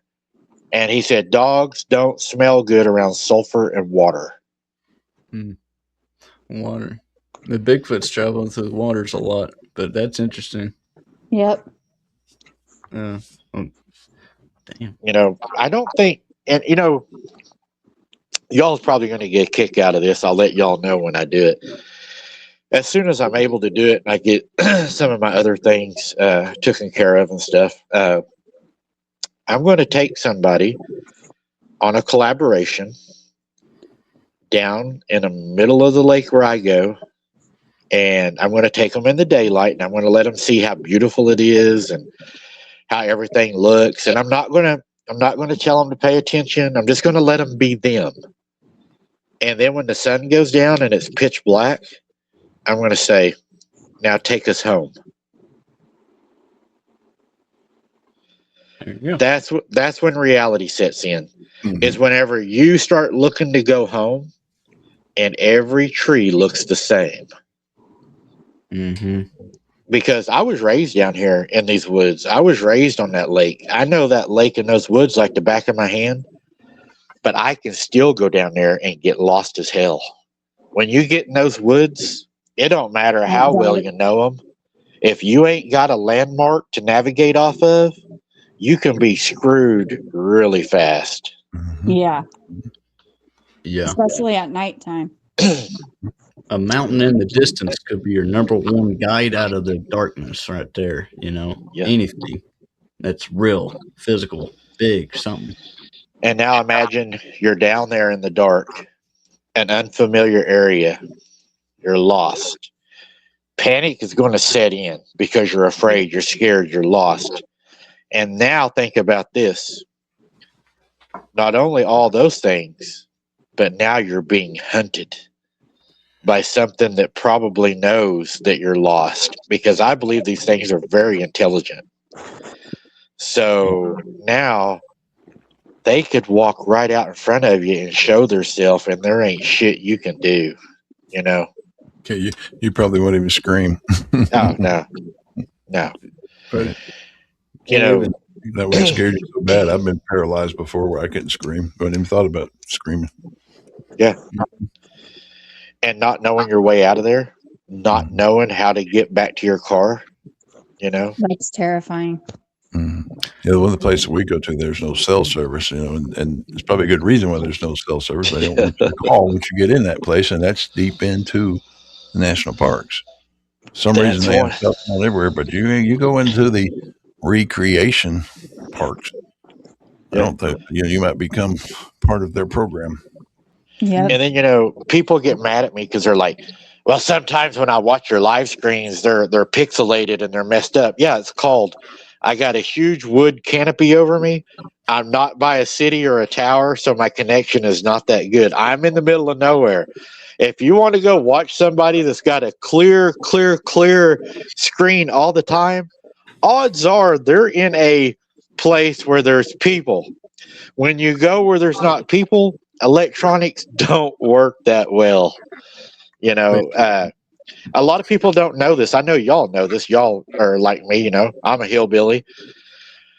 When you shine a light, any kind of light, infrared, 2 million candlelight floodlight, when you shine that light over water, that water sucks that light in. That light does not work like it does over land. And a lot of people don't know that. But when you're down there with the cell phone and you get in the middle of the water, and I can show people this. I can take you in my boat. You can get on your cell phone at the boat ramp and you can be talking. I take you out in the water, your cell phone will shut down. You won't even be able to send a text. That's interesting. I know the pine trees block Wi-Fi. And so if you look across at some of the government agencies, especially the communication stuffs, they're in the middle of pine forests. Yeah. I didn't know anything about water, but I know pine needles and pine trees are a natural Wi-Fi blocker. They absorb Wi-Fi. Frequency blocker of some So- sort. If you live out in the woods where you got pine trees all around you, you're going to be in pretty good shape. You're not going to get hit by a lot of the radiation a lot of us get hit by. That's interesting because the government just started a program that they're paying people to clean those off of their land. Have y'all seen that? No, but I can see why they would. They want to spread that net, right? They want to spread that electric net everywhere, don't they? They just started. Yep, they started a program now that you can get on, and you can clean those off your property, and they will pay you for doing that. They call it a property enhancement, and they're calling them. They're now. They're saying that they're not supposed to be here. They're bad trees. And all that. Yeah. There's actually a guy that has a YouTube channel now that's going around cleaning them off of people's land, so they get paid for it to destroy those trees and to burn them. Yeah, we had a few years ago. We had the pine beetle. It just totally. I don't know if the government let that beetle loose, but did a lot of destruction. Smoky Mountains, the pine beetles, the pines, all the pine trees are practically gone in the Smoky Mountains. I mean, Sharon says she doesn't have signal out there, and like I said, if you walk on the other side of the pine tree, you can probably get out. But those pine trees, they absorb Wi-Fi, I guess you can call it. Did Nirvana sing a song about the pines? Who's that? Nirvana. The pines. Well, I need to go look in the Epstein files and do some research. Everybody can learn that. By the way, anybody doesn't know, go to DOJ and then see Epstein and go there and you can type anything you want. And by the way, Bigfoot is not in the Epstein files, just so you know. And if you try to look at some of the photographs that says not found, they said if you will go to that link and delete the last 3 after the period at the end and put MPG on it or MPEG, that you'll be able to see the photo. Yep. Yeah. Mm-hmm. Oh. Yeah, Doug. There's so many. They've only released 500 gigabytes of, I think, 700 terabytes. So you got to go, what? We haven't even released the information yet. Wow. Yeah. So Here's your tree you all found. And I think Matt was pretty excited about this one. I think he liked this. And it's straight up. And of course, I can't get it up there, but it came from probably this tree here. That one? Okay, it's the top of Right, but it's the top of the tree, but somehow or another, it's like that. Okay, interesting. Could have happened. Matt's first time his chance to look at him, so he's kind of like, "What?" I'm catching up. Yeah. But yeah, that's. There ain't many straight pieces up there, by the way. Where did it come from? Over there, I can tell. right? If it came from over there, Maybe it got from turned that down. one. What? All right, that's what I'm saying. I didn't have felt like that. Exactly. And then we got pushed over this way, Exactly. so I had to brake. Exactly. Hole here. Yeah, ain't that neat? I mean, I never could see the end on it. I never could see it. Unfortunately, it was in all that coverage, and of course, the next time we went back, park rangers cleaned it up. They always clean up obvious things up there. Oh, yeah. Like that make you go unnatural things where you go, whoa, check this out. This is cool. They always have done that. Mhm. Did you see it? I mean, I could From never. what? Yes, I do remember me going to the back side because Dad was already walking away with the camera. I'm like, no, I need to take a look at this a little deeper. Well, there's so much to see there. There was a lot to see. He got a lot on his mind at the time, so we had to keep going for good reasons because only so much in the day. But I went to the back side of the tree and looked straight up, and there's a certain angle between the trees. You could see it was a root ball that was up there. It was a root ball. There From was, what you could see. from what I could see, there was a root ball that was up there, and that's why I would run back to Dad and be like, "Hey, put that camera back on it. I got the spot." He's like, well, I already cut the camera off, or going forward. I'm like, we regret so many times we've walked away. He took a picture of a three-toed thing one time when we got attacked that one time. And of course, in I Kentucky. felt like smacking him. I'm like, dude, shut up. There's no three-toed. What do you think? Ostrich lives out here in the woods? I thought he was, you're interfering with what I know, and there's no such thing as a three-toed creature. So, at that time, I didn't know there was a Bigfoot or anything, and it was disturbing me, disturbing my comfort level. But he took a picture. He can't find the picture no more. But unfortunately, he did take a picture of the three-toed thing that attacked us. We don't know if we got attacked by a brontosaurus rex or what. We're still... But when your mind just, I didn't have the open room I didn't have the space in my mind to even consider some three-toed thing that's running through Kentucky. I didn't have it at that time. I do now. Now I would do a better investigation, but we have missed so much evidence because stubbornness. I call it hard-headed. Yeah, I remember it had a track. It had at least 4 or 3. It was a good-sized three-toed print. Dang it!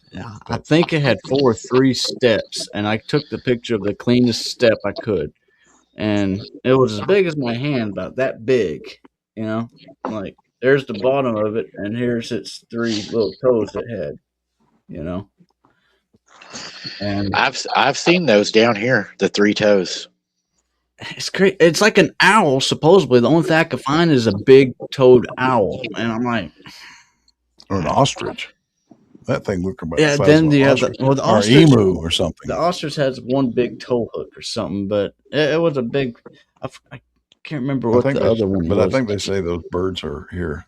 I don't know the names of them. Oh, parodactyls, Parodactyls. pterodactyls. What are those dinosaur thing birds? Yeah, I hear they're. They have 3 toes, and Yeah. they are small feet. I did saw one of those So we might have bones those birds flying around, and that was flapping its wing above our camp area, and it was shaking the tree so hard that they were knocking together, and it was a weird pattern of how they were knocking. Or I just had a guy on my show that was talking about thunderbirds, that he saw a thunderbird. right, and that's kind of maybe what we ran into is some type of thunderbird or pterodactyl. I agree. I don't know. pterodactyl. Pterodactyl. I'm trying to keep up with the vril and the orgs and the Bigfoot. I'm like, I can't keep up with everything. The elves, Not even the thing that actually attacked us, for all we know. We don't even know. Well, hobbits. how about this one where you all caught this this howl? I like this one. This is really cool. Those from.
Said,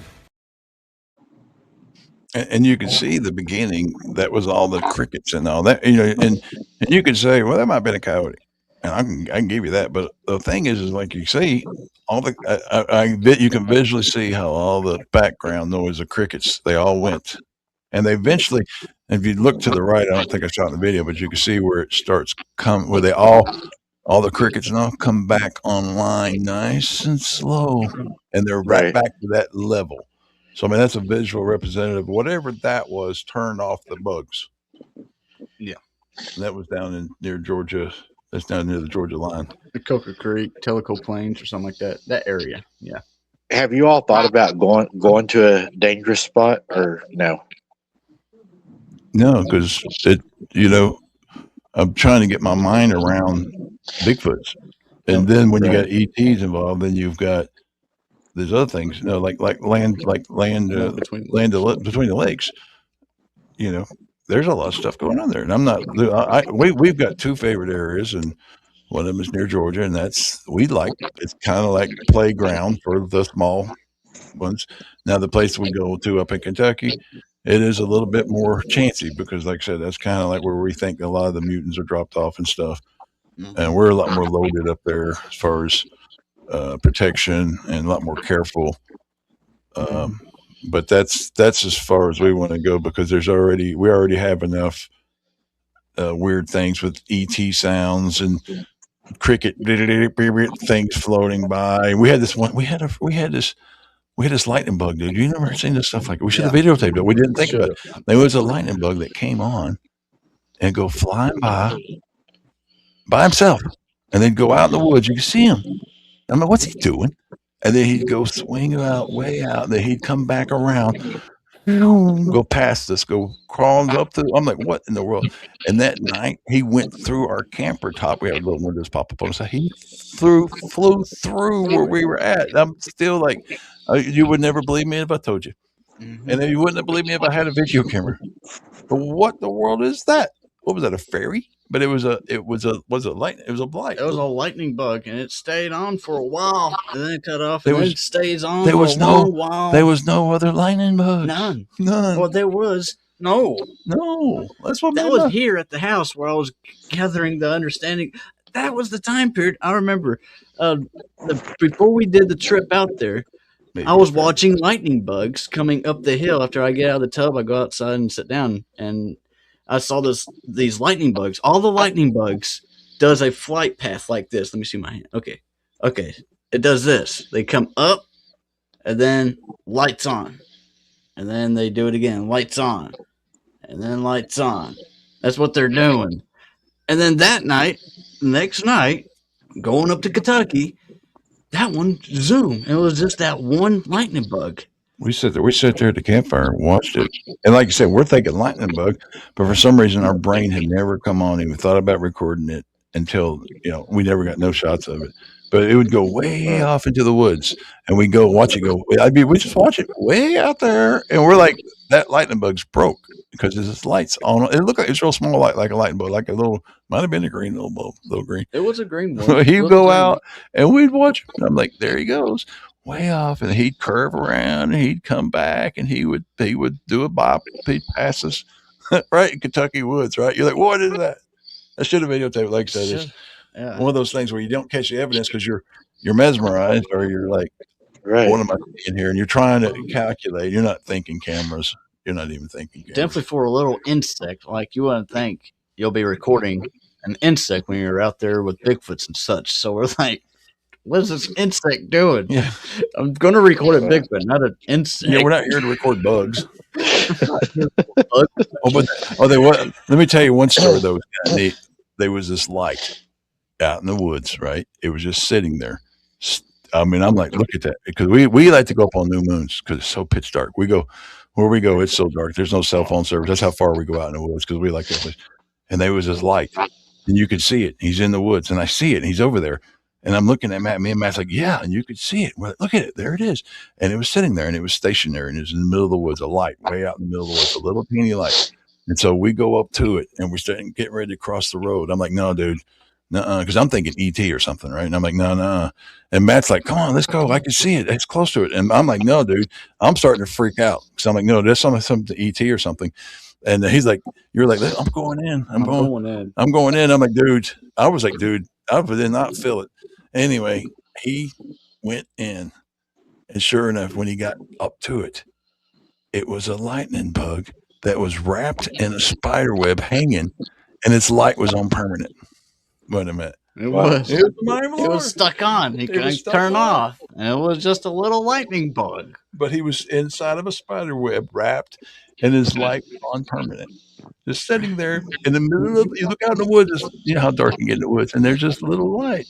But I swore it was like an ET or something. I was like, I didn't go. I was like, I'm backing out. I thought you were going to get taken by ET for chasing lights. Dude. I'm not chasing. And I'm not chasing. When you're going to chase the lights, Mike, if you see a light in the middle of the woods, are you going to go after it, right? I mean, you're kind of like me. I'm like, I'm going to record it and get ready to find my car keys.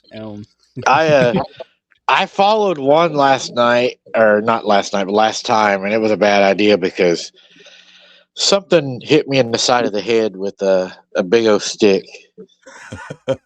So yeah, they don't like you to threaten them either, because I threatened to spank one of them one night, and I got hit in the face. Yeah. So okay. So let me make a note right here.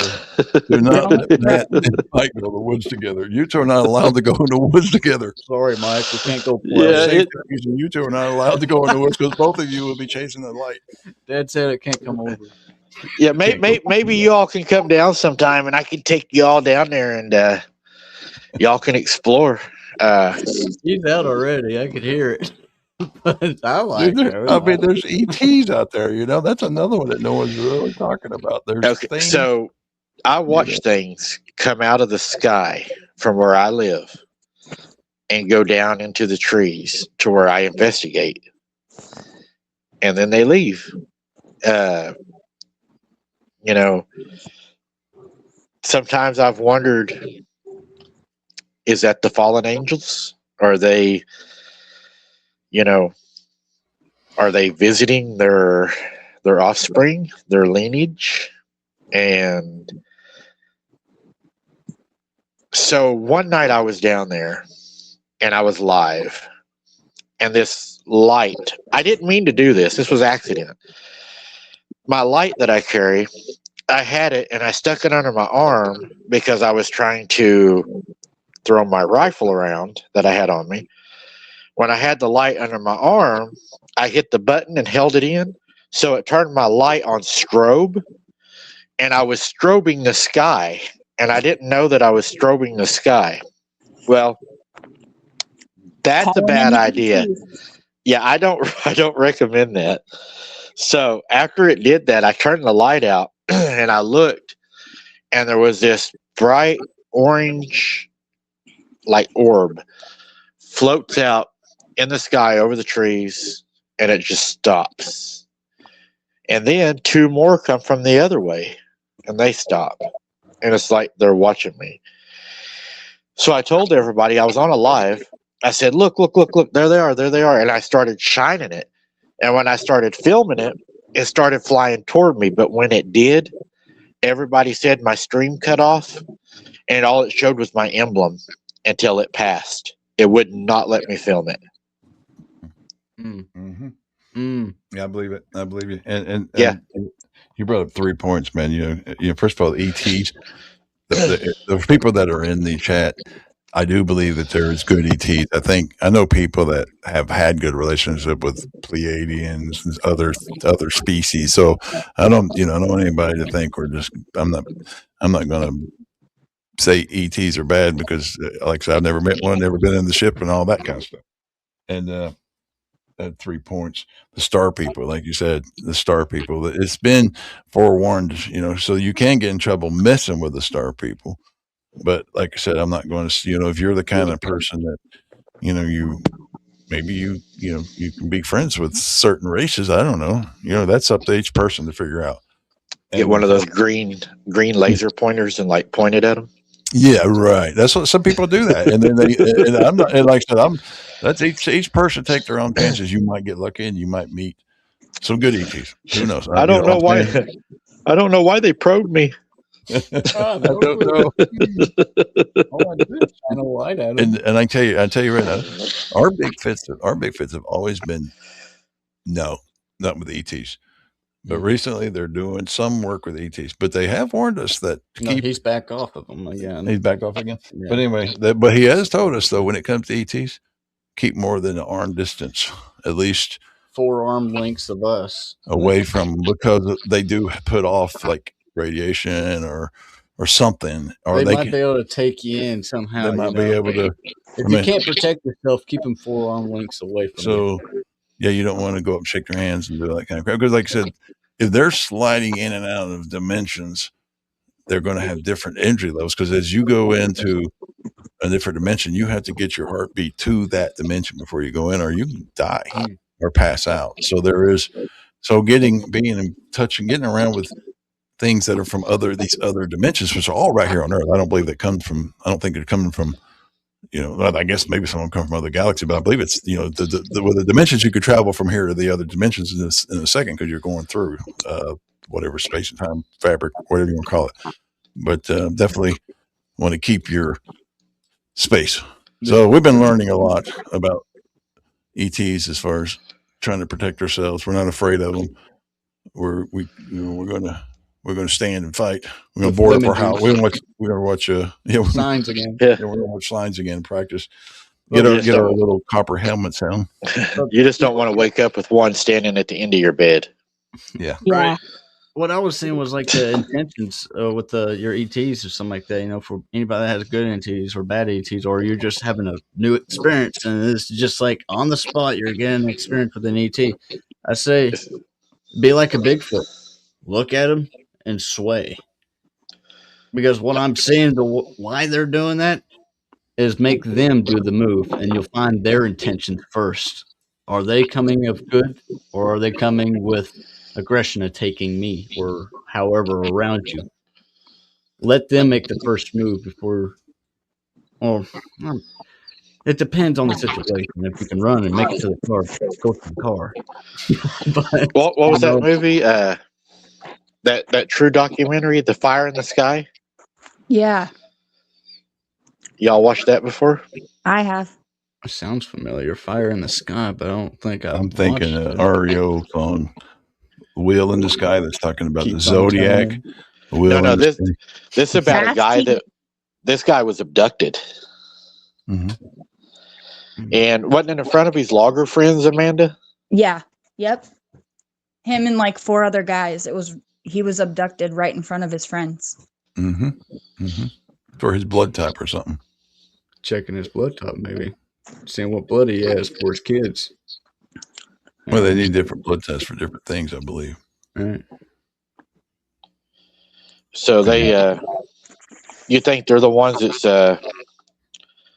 eating us as a meal? The abductions have been, I believe that probably come out in the Epstein file. The next unload that they unload, that we've made deals with them, and we've allowed them to.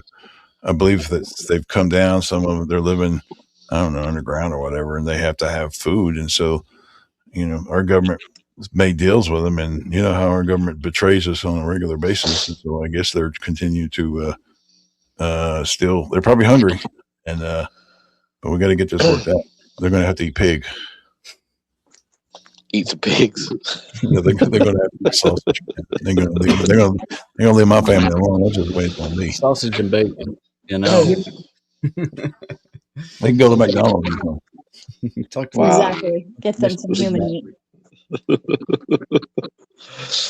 So let's see. We got another one. I don't know what this is. Let's see. It's the one that unlabeled. Right. Ain't that amazing? So this is basically a gift he gave Matthew and me, because I was here when he said it. So he said, and you can see how they just touched the road, like, you know, right on the edge, right? Now, you know, that's supernatural event. Look at that. I mean, it's supernatural. Boom, behold. Ain't that That cool? was a good bin. Yeah, we had been up there a week or two before, and we were coming across these big boulders, which you can see Matt was standing up there, and he said, wouldn't it be cool if they could bend this tree? And then he shimmied down that tree, and we went back to our campsite. All right, so then we go back 2 weeks later, and they did it. They did it. And so those are the signs that told us, yeah, that's what brought us really into the forest people, I guess you could say. Is wow. If you go out and appreciate them, be cool, be good, be good-hearted, they do show you that, hey, they do interact. Yeah. And Let me see if I can draw a photo for you. I've been finding this in the woods. Giant tree. And I don't know what it is, but they'll have a stick up in the air like that. Whoop, wrong way. And it'll have a circle at the top of it. They'll like take roots or vines and they will make a circle at the top. And I've been seeing a lot of those in the active areas and also on the ground. They'll take the roots and they will loop them up. There'll be loops. I see a lot of those in the active areas also. And a lot of tree breaks. I see a lot of tree breaks. And another thing I've noticed, tall trees, like your bigger trees, middle ways, they'll have bark missing, like something is landing on them big and then crawling up, not from the bottom up, but landing middle ways and then crawling up. And another thing I've been noticing, the limbs that are bent over, like what y'all were looking at, I noticed at about the mid break of that bend, there will be damage to that tree right there. Like two hands have grabbed it or manipulated it. Now the larger trees that I've been looking at, which be about, like an L, where they bend them like an L, I've noticed that they are markers that either point down a trail or they're pointing toward the water. I do believe that they're using those the same way that the natives used them to show trails or how to find water. The well that I just found lately that I was trying to investigate before all these idiots started fucking around down there, and I couldn't go down there because of human interference. People were just being stupid. It really ruins an investigation, but that well had so much to offer because there was a lot of trees that were manipulated in that area. And one night when I went down there, I don't know what this is. This is one of them times when I don't know what this was. And we're going to do a show, and I'll send you all the link because I want you to see the show I'm going to do on this, because I'm going to tell you the truth, this really has bothered me. I don't think we've even talked about this. I'll talk about it a little bit now. When I first found the well, I was walking to it on a live, and as I was walking to the well, everything I think was pretty kosher, pretty regular night. As I come up on the well, I started feeling like it's hard to explain. Like when you're a kid and you have this one guy in town and you know that you're not supposed to go on his lawn or you're not supposed to trespass, but you do it anyways. And that feeling you get like, oh God, I shouldn't be here. He's going to catch me. I started kind of having that feeling like I didn't belong. I was trespassing. I shouldn't be there. And the more I tried to push to the well, the harder it was to make my body go. My body didn't want to go, but I was doing a live and I knew everybody wanted to see it. So I was pushing beyond what I felt was safe. And I got about halfway to the well. It felt really bad. And then I got to where I had a visual of the well. I could visually see the well. So it was probably 40, 50 yards from me. And then behind the well, something stands up. And when it first stood up, my initial thought was it was a human. I did not think it was a monster. I didn't think it was a creature first because of what it looked like. It looked like a tall man, regular build man, nothing big, nothing like, this big muscle guy. It wasn't that. Just a regular guy would stood up. I couldn't see a neck. All I could see was a black silhouette because it was dark. But when it stood up, the one thing that it looked to me like that was the weirdest, it looked like it was wearing a hoodie that was pulled over the face. And it was the head, the face was looking, the head kind of like down to where I couldn't see the face for the hoodie. And there was a point on the back of the hoodie. Well, my first immediate thought was that was a human. So y'all know I was an investigator. That's what I did when I worked. As I was moving out of there, I was also on the SOT team, the Special Operations and Tactics. So I was tactically moving out of there. And as I was moving out of there, my mind is still running. And I think, okay, you start making sense of it, right? You start rationalizing. And as I'm rationalizing, I'm like, that's not a human. And the first thing that told me that's not a human was the height of it. This was probably 8-9 foot tall. And the reason I know that is because the well that has the rock around it, it's approximately 4 foot. And this was over twice as tall as that because it was standing behind it. It started to follow me. Now, after that incident, a few shows after that had happened, I was doing some shows, different locations, not the same location. There was a show I done where I was live, and a lot of people were bothered by this show. It sounded like something grabbed a coyote probably 50, 60 yards from me in the trees. Yeah. You could hear this coyote screaming for its life. There was no doubt this coyote was being killed. And you could hear whatever it was killing this coyote. And everybody's witnessing this with me on a live. Yep. Amanda was on the live. She said it was very disturbing. Yes. And you can hear this coyote in tremendous pain. And whatever's got this coyote is moving at an extremely fast pace over hills, gullies, briars, trees. It's having no trouble moving through there, okay? So after this happens, one of my viewers sends me a photo and they say, look what I saw. They didn't even know about the well. Standing in the darkness is that same thing in a cloak. Okay, so another show comes up. So the next show comes up. This is scary as hell. I got to give credit to Sky. She found it. Dude, when you watch this, I'll tell you what, it's going to scare the hell out of you. It scared the hell out of me. I don't even want to go back to this place, to tell you the truth.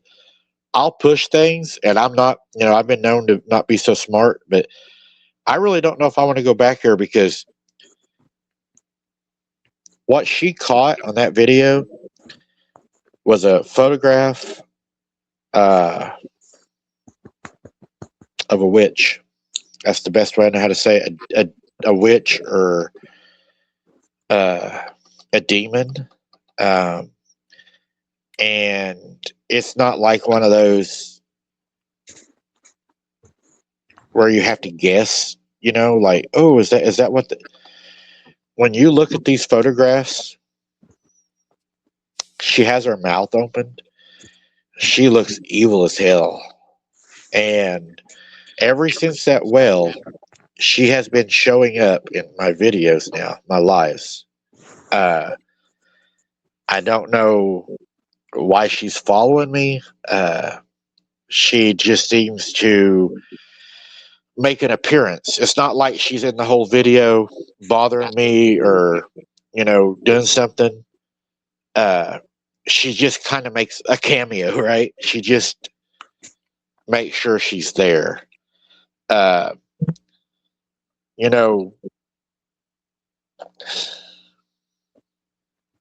heard her talk one night, and yeah, New England, we're going to do that. She sounded okay. So I was at this place alone at that bridge I go to, and I'm walking, doing the live. I'm probably 200-300 yards from the car. I'm out in the woods by the creek, always by water, by the creek. And plain as day, I hear my mom say, "Mike, time to come and eat." But it was down toward the creek. It was enough that it sounded like my mom that I turned and looked. It caught my attention, and a part of me wanted to go toward it. It was very convincing until your mind rationalizes and you say, "That's not mom. Mom's at home." Mm-hmm. So today, when I went under that bridge down there, when I saw those dead carcasses and all that kind of stuff, I seen something that really caught my attention, and I filmed it for everybody to see it. Mm-hmm. There was a round rock laying down there. Something made a cross in that rock, down in that rock, and had it placed underneath that bridge. And when you're in the woods, things that are placed and things that are out of order that don't belong. And I knew that didn't belong. But here's the thing. When I turned, okay, so I'm starting to believe that your best weapon in the field, number one, is the protection of Jesus Christ. But right behind that, you know what I believe your best weapon is, honestly, is a recorder. Because I have noticed whenever I'm out, like today in broad daylight, I was not as cautious as I normally am because I took the daylight for, it was daylight. I wasn't afraid. So I wasn't as cautious. I was still armed and I was still looking around, but just not as cautious. Well, I ended the live before I got to my vehicle.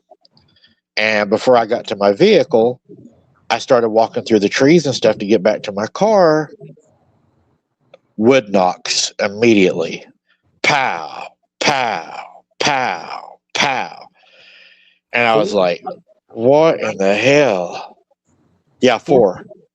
Four's And not I good. was like, what? So I turned around and I hear this, like a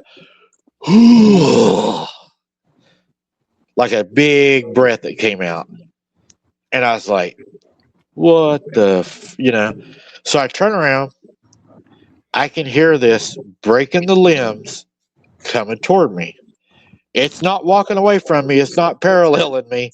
It's coming at me from deep down in the creek. So I wasn't too far from the car at that time. I was probably 5-10 yards from the car.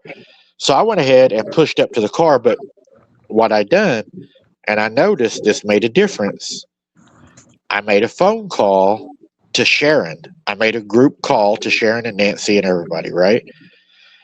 As soon as I made that call and I started using my phone to act like I was showing them, what I was looking at, I did take pictures. I haven't looked at them yet, but I did snap photos before I made the call real fast. I took photos real fast, so I may have caught it, may not have. But I made that call.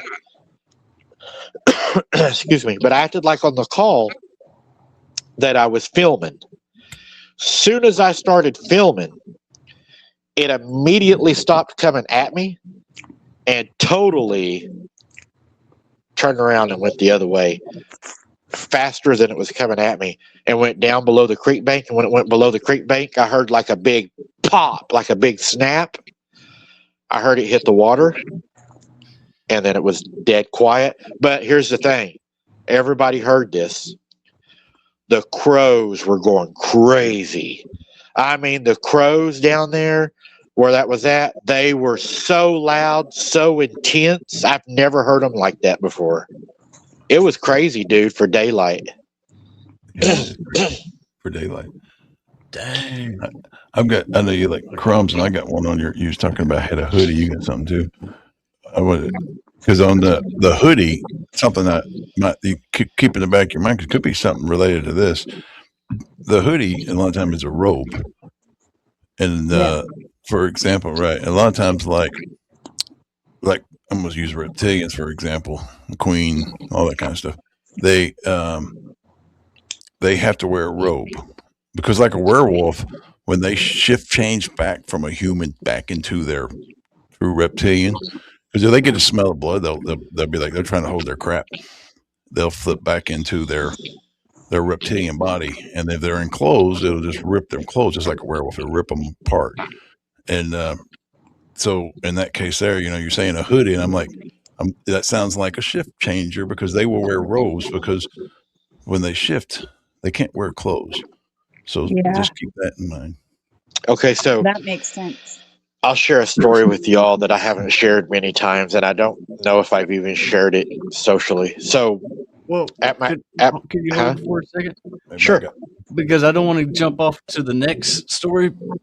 Because what I was saying was like, did you went back to that well that you saw him originally? Have you ever went back to that spot? Yeah, I've been back probably 5-6 times. Okay. Did you saw anything at the bottom of that well? Anything interesting? At the bottom of the well, it's actually that well. When you look down it, it's probably 60, 70 feet down. It's a really deep well, and there's water at the bottom, and there's like a big limb that's in the water that comes like up the well a little bit. What I was thinking is it's traveling in and out from down there, and some of y'all's wells out there might be underground connected. Yeah. So you got some runners under the ground like that. And what I was saying originally was like a Bigfoot that did the roar. I was assuming my vision of what I was seeing when you're telling the story was he was trying to get you to go back and try to help him out. But I'm like, hearing the crows, I'm like, no, that was a pure setup. So that still is lingering of that hood man. And that's what I'm going to call him, a hood man. I don't know. But like, that's what I was originally catching. But I don't think that was a Bigfoot. I think that thing was like what you're pulling out. It might be like a Winnebago, not the RV or anything, but. Right. Well, I had it scream at me one night. That thing screamed at me like a banshee. Scared the hell out of me. Bad. I mean, the Fort Knox's got us confused because we kind of with never Bigfoot. Heard that. No, never heard of Fort Knox from Bigfoot. Usually it's 3 or 2.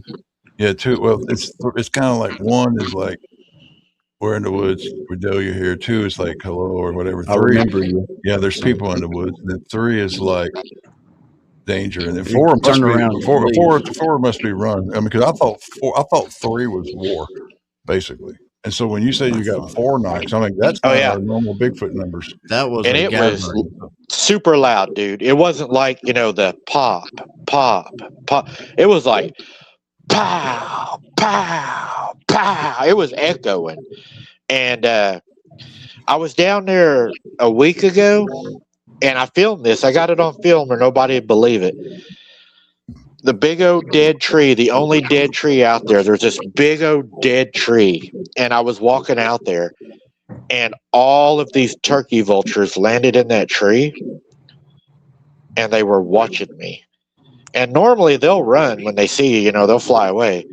But they were watching me. And I even said on the film, I was like, I'll try to get closer and see if I can get, you know, a better recording of them. And as I walked over there, they never flew away the whole time I was there filming them. So I found out something pretty cool. A family member reached out to me, and, you know, I'm Cherokee. They said that I come by the Cherokee, the Bird Clan, that's the clan of Cherokee that I am. So I got to wondering, is that why I see so many crows and like owls and stuff? Because the other night when I went to my car to leave, you remember, it's been like 2 weeks ago probably, I went to my car after I done my investigation. There was a feather stuck in my door, like a big old feather was stuck in my door seal, and there was an owl sitting on top of my car, dude. I got a photograph of it. Whoa. An owl? Yeah. Oh, wow. Yeah. Dang. Well, that fucking crows, I assume, might be like the Bigfoot, especially. I'm still hopping back and forth. Well, the thing is that owl could have been a Bigfoot because they, like I said, I think they do borrow bodies. So Bigfoot's different. I think they borrow bodies. They put their spirit. They ask permission. See, they're not like a lot of things. They'll ask the owl, "Can I get a ride?"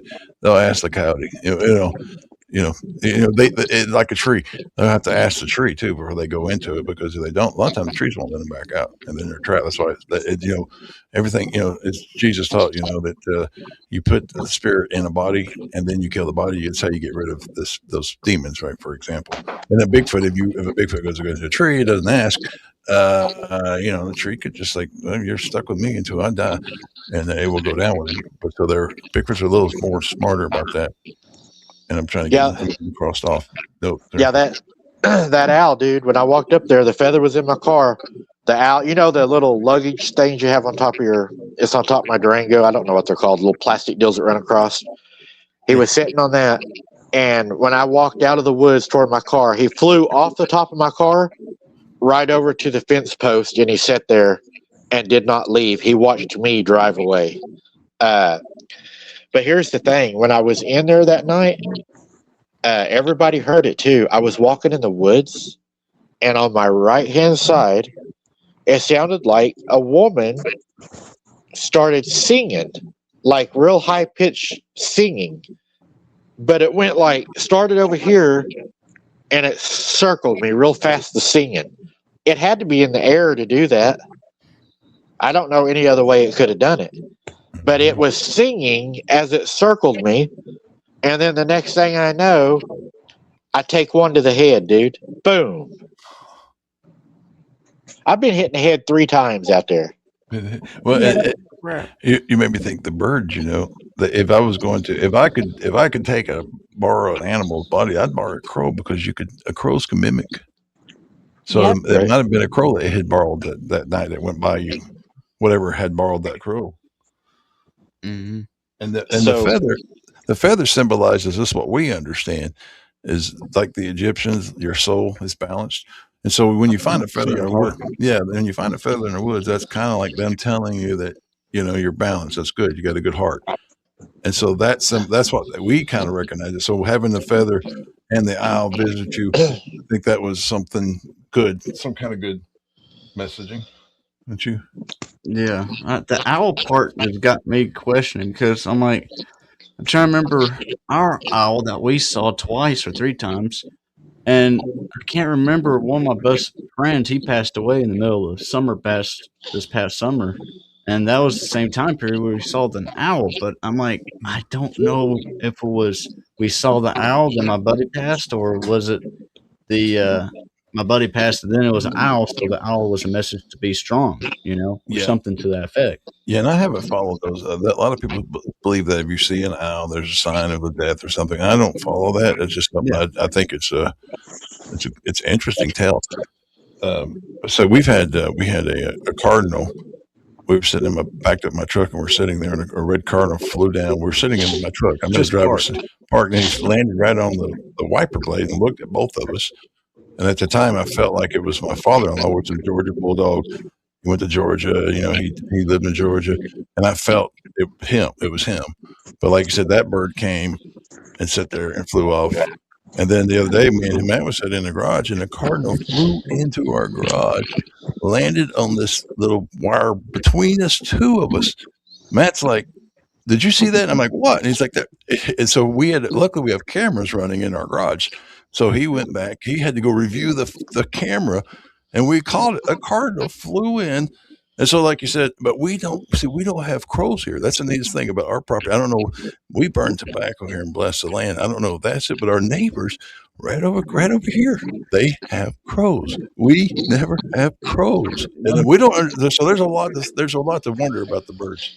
Very. Yeah. The birds, Okay. the crows, they fly above our property. They leave. They don't land We on have- our trees. we They have- land we all have- around us. We were working today up there, and a Cardinal and the red Cardinal and his girlfriend. They landed in a tree. We talked to them. Said, "Hey, what are you guys doing?" They stopped and landed and basically talked to us. Watching But us. that's looking at us. what we get. But Yeah. there's a lot to do with the birds to pay attention to. I'm not sure what all that means, but There was a time, and I tried to ignore this growing up because I didn't want to believe it. I'll tell you all the story, and you tell me what you think. So I told y'all everything that went at my granny's house. Everybody knows we had so many different things down there, and everything that went on. My mom saw a werewolf, is what she called it. She said the only way she knew how to describe it is it was a werewolf. To this day, my mom had the closest encounter to it. They all believed that it wanted my mom. She was the one they worried about. She said the closest that she could describe it as to looking like something was the movie Silver Bullet. She said that's the closest that it looked like, but she said not exactly, but if she had to pick something, that would be one of the closest werewolves that it looked like. She said she's never seen anything that looked, exactly like what she saw. So one of the things us kids would do in the summertime, and we thought it was cool to do, was the grown-ups would sit in the house and visit. And we didn't have an air conditioner. We were a poorer family. We were, country and redneck, and Grandpa was a logger, and we lived off the land, right? We lived off the farm. That's just how we lived. And as kids, the grown-ups would visit in the house with the doors opened, and they had a big picture glass window in the front room. They would open it. As kids, we would go down the sidewalk out to the circle drive where the big yard light was at, and we would sit in one of the vehicles that our moms had drove, and we would visit in the vehicle. We'd lock the doors, sit out there and visit and laugh and listen to the radio, whatever. Well, one night I was sitting in the truck with my cousin. We'd heard probably about 30 minutes before that something that sounded like a werewolf howling, and it freaked us out. Well, my dad had let me use his 12 gauge, and it's an old 12 gauge. It's like an 1898 or something like that. It's got the old hammer on it. And I had the 12 gauge in the car with me, and I'm sitting there, and the dog jumps up in the circle drive, and the ears go up on the dog, and the dog starts looking out toward the hog pasture, right? And I'm like, there's something out there. Well, I was young. My cousin was young. We was going to take care of Granny. We was going to get rid of this. So we jump out of the car. We run down into the ditch, looking down the road toward the hog pasture, right? I heard something walking, but it sounded like an animal. It didn't sound like nobody. It sounded like a wolf, the way it was breathing. You know how a dog, like, you could hear it, but it sounded way bigger. So I was like, if you don't come out of the ditch, I'm going to shoot your ass. And I didn't see nothing. I was lying. I said, I see you right there. I can see you. I didn't see it, though. And I was like, I see you. And I just acted like I could see it. And I said, if you don't get your ass out of there, I swear to God, I'm going to shoot you. And I said, on the count of 3, I'm going to shoot you. And I went 1, 2, and I pumped that shotgun. And when I did, the neighbor come walking out of the ditch and scared the shit out of us. And he was like, don't shoot, don't shoot, don't shoot. I was just walking home and the dog got after me. Well, he went home that night, right? So I snuck down to his house. I shouldn't have done it, but I did. I snuck down to his house when he was gone. He lived alone. I looked in his window, right? In his front room window. I peeked through the window. His whole front room was painted black with a white star on the wall. I'm like, this dude is the devil worshiper, right? So while I'm looking in his window, he's got candles on his table, all over his table, right? Here he comes, pulling in the driveway. Dude caught me looking in his window. I took off running, jumped the back fence, ran the pasture home. The very next day, his house burnt to the ground and he moved away.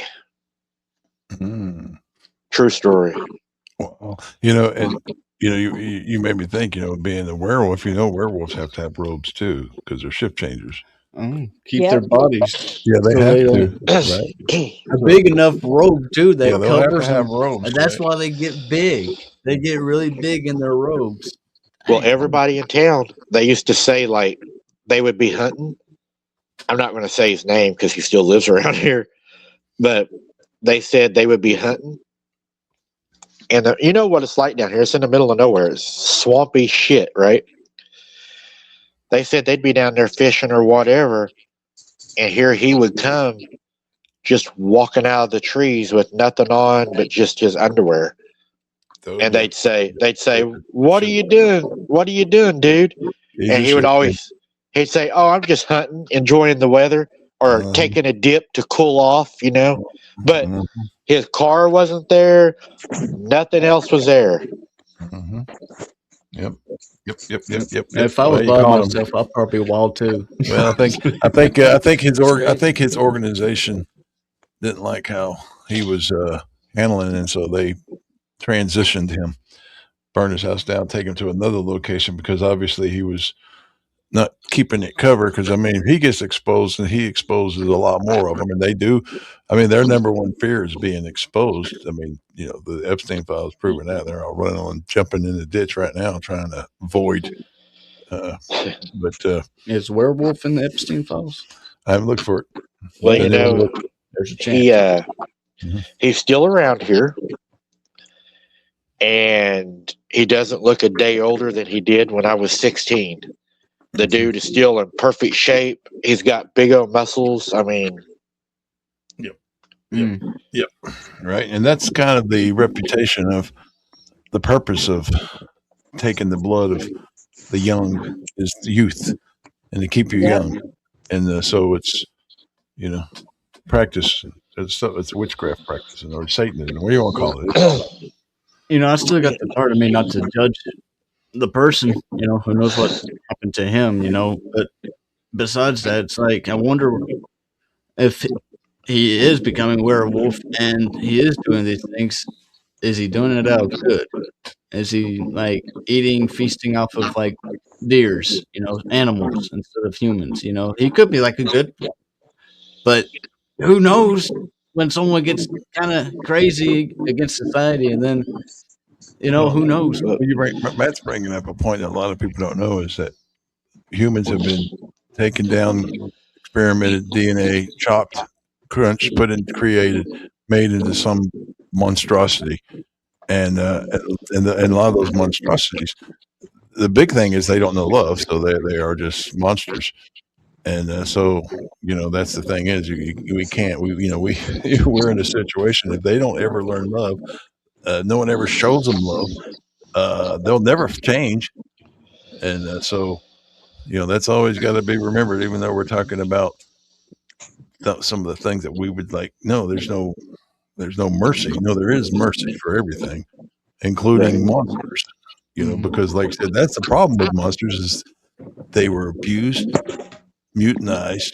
I mean, look, they're making monsters out of our children by torturing them and abusing them and monsterizing them and putting them out here in the world to work.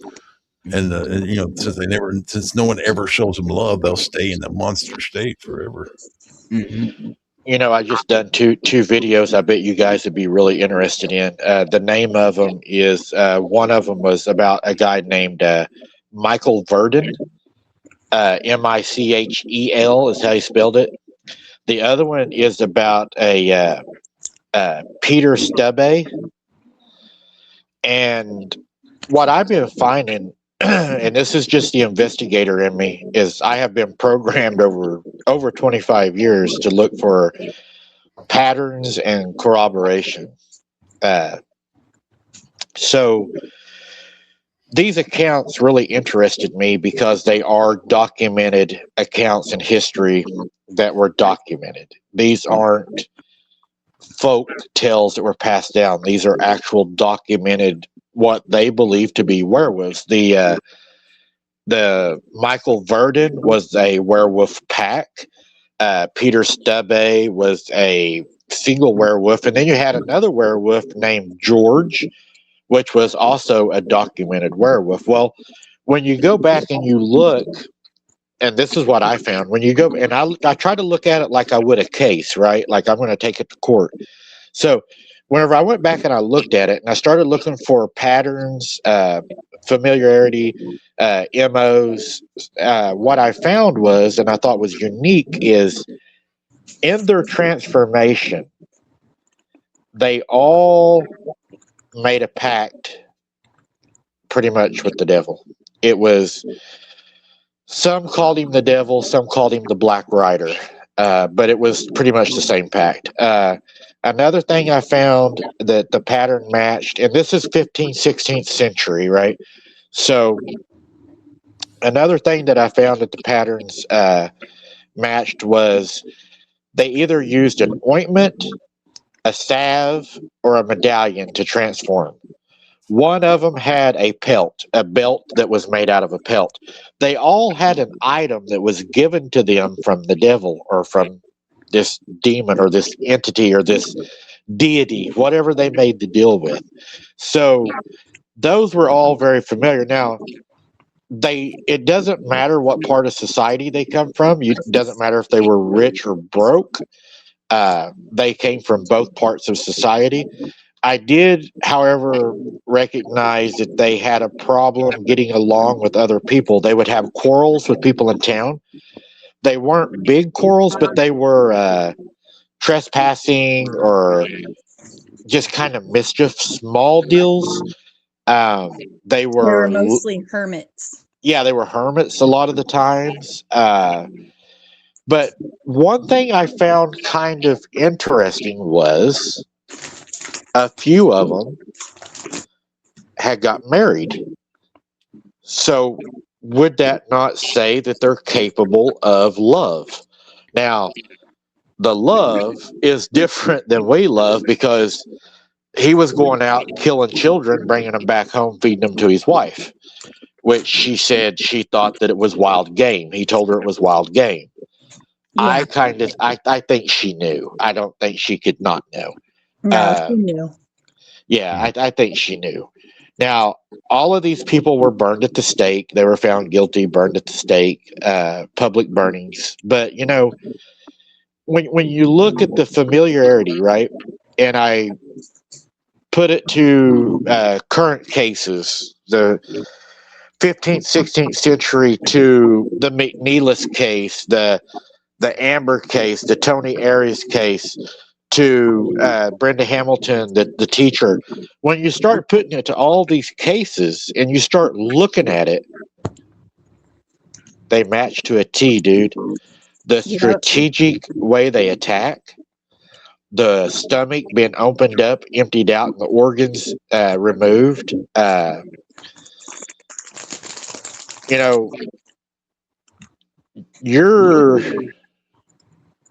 You're, and this is just an opinion. you're either dealing with one of two things, right? You're either dealing with a family or an organization or a group that deals in cultism that has been taught to do this a certain way, or the more scarier side of that is you're dealing with an eternal person that's just doing the same thing he done back then and he's still doing it today. Yeah. Yep. Yeah. Like, yep. Physically bound to the earth instead Yep. of being free into the spirit. So I'm going That's to what run I'm something seeing. past you. Y'all tell me if this is crazy, okay? You tell me how crazy this sounds. Everybody's going to think I'm crazy after this. Here's what I think. I'm going to put it in a nutshell, okay? Here's your crazy investigator, right? I'm going to go down the rabbit hole. Heck yeah, we're there. So if you're a watcher, right? A fallen angel, right? And you're watching me. I'm a human. And no matter how many times I fall, how many times I stumble, how many times I sin, Jesus will always forgive me if I ask for it. No matter how many times you do it, you're condemned. You're labeled an abomination. So you're going to hate me, right? But then I look at it like this. Earth is a prison planet, right? They were cast here until judgment. They're stuck here. It's a prison planet. But then when the Bible talks about aliens, right? When it says alien, what if this is the alien? We're born through the water. The Bible says that we are born through the water, the amniotic fluid, right? We're born through the water, right? So that is our birth certificate. We are not aliens. We belong here because we were born through the water. Jesus felt that it was so important that you be born through the water that he was born through the water. But now the watchers, the fallen angels, they were cast down here. They were not born through the water, so they are aliens. They don't belong. They don't have a birth certificate to be here. They don't belong. So they were created externally. We were created internally. Yeah, that makes sense. You made me think. See what the part of my brain there's part of my brain that breaks, and I'll tell you what that part is. Because you broke my brain. But no, Good. no. Because I mean, here's one of my parts that break my brain that I have to roll back on is in the Bible they used to say the sons of God fell, and they changed it to the fallen angels. I think they changed it, Angels. and so they broke my brain right there. When they did that, they broke my brain because I'm like, who is the sons of God? So I'm sorry, but I'm broke, honestly, because of that change. That I'm still like, what did they do that? Because that makes me go, it kind of makes me. But what you're saying is, that makes good sense. I mean, it really does. What do you think? Yeah, you got me thinking about that as from your point of view, sons of God or fallen angels. What if they were supposed to be bound here physically for God's will, but For God's work, for God's work, or it'd be God's will. God's will. That's what I said. Will, Yeah, okay, I get you. right? And then, God's will. It was to work on it. Is that why water is that why water is so important to him? Water is the doorway. How come water destroys ETs? I'm going the other direction now. Sorry. Throw ET, and like in science, you throw water on an ET. They kind of don't like that, do they? Because they're not born through the water. Yeah, I like it. I like your concept. Yeah. Definitely interesting. And water, our body's made mostly of. Water. Yeah, we are water. Yeah. Mm-hmm. I don't know why I can't get back to that thought. I'm like, what? Why is that? When you say God's will, I'm like, that means God's work. And so you do make me wonder because I have talked about it, and I still am very confused. I'm still very confused when I talk about the sons of God. I'm like, well, they're sons of God. What did Jesus son of God? Was Lucifer's? Are they brothers? And then I'm like, so I start going down these rabbit holes that I can't get anywhere. Those rabbit holes, I have no way to resolve them. because I don't Right. know anything about who's the brothers. Are they all working for God still? I'm like, if there's so I'm real, and they, it's like they said. I remember, I think it was Satan or Lucifer, or whatever. When he came to Earth, he was like a bolt of lightning, and so I'm like, is he electricity? Is he lightning? So there's where I start. That's where I have my calculator's done. And his tail, his tail wiped down, 1/3 of the angels with him. Mm-hmm. And people say, well, that was only 1/3. Yeah, but what's 1/3 of a million? 1/3 of a trillion. Yeah, what I was saying about the fallen angels and Son of God, they were doing the work of God, and then they got distracted with the ways of the world, being here lingering for so long on this physical plane that they might have forgotten the rightful ways of doing things because so many other things got in between of everything and everybody. For we know now, even through the Epstein files and anything, just like everything's getting divided, and our civilizations are like, well, what's going on with your civilization? And that civilization is like, what's going on with your civilization? All these fallen angels and gods and such like that. That might be like the Rothschilds following the bloodline, and maybe that's supposed to happen. They are supposed to follow the blood because they're physically bound to the physical world, and their spirit, like us, being through water, we're able to go through the veil of the spirit realm, but they can't. They can't progress through there, so they forget the spiritual lessons that we were supposed to bring to them, but they keep on eating us. So we can't teach them to move on and to help the future. That's what I'm saying on this. Another Yeah. add to Mike's point was, if I'm from water, since I'm made out of water, I eat plants.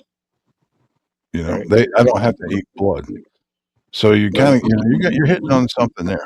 Like cows, they eat grass. Yeah, Yep. they eat water. Deer, they eat grass. All the natural animals eat stuff that have water in it. Not, they don't eat children's babies. Yeah, exactly. Right. So you're on to something fascinating there. Yeah. I thought, because I just look at it as that's our birth certificate. We belong here. They don't. Yep.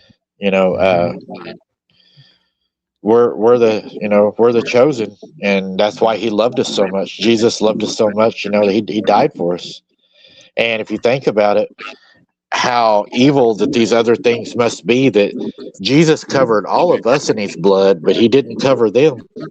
They even asked him. They asked, is there redemption for us? They asked. And he said, no, not for you or for none of your generations. There is no forgiveness. You're talking about the den of vipers? Yeah, I think it goes into that. Yeah. Yeah, see, the den of vipers to me, I can't say this on YouTube, can I? I can't say it because, to me, it's like a bee's hive.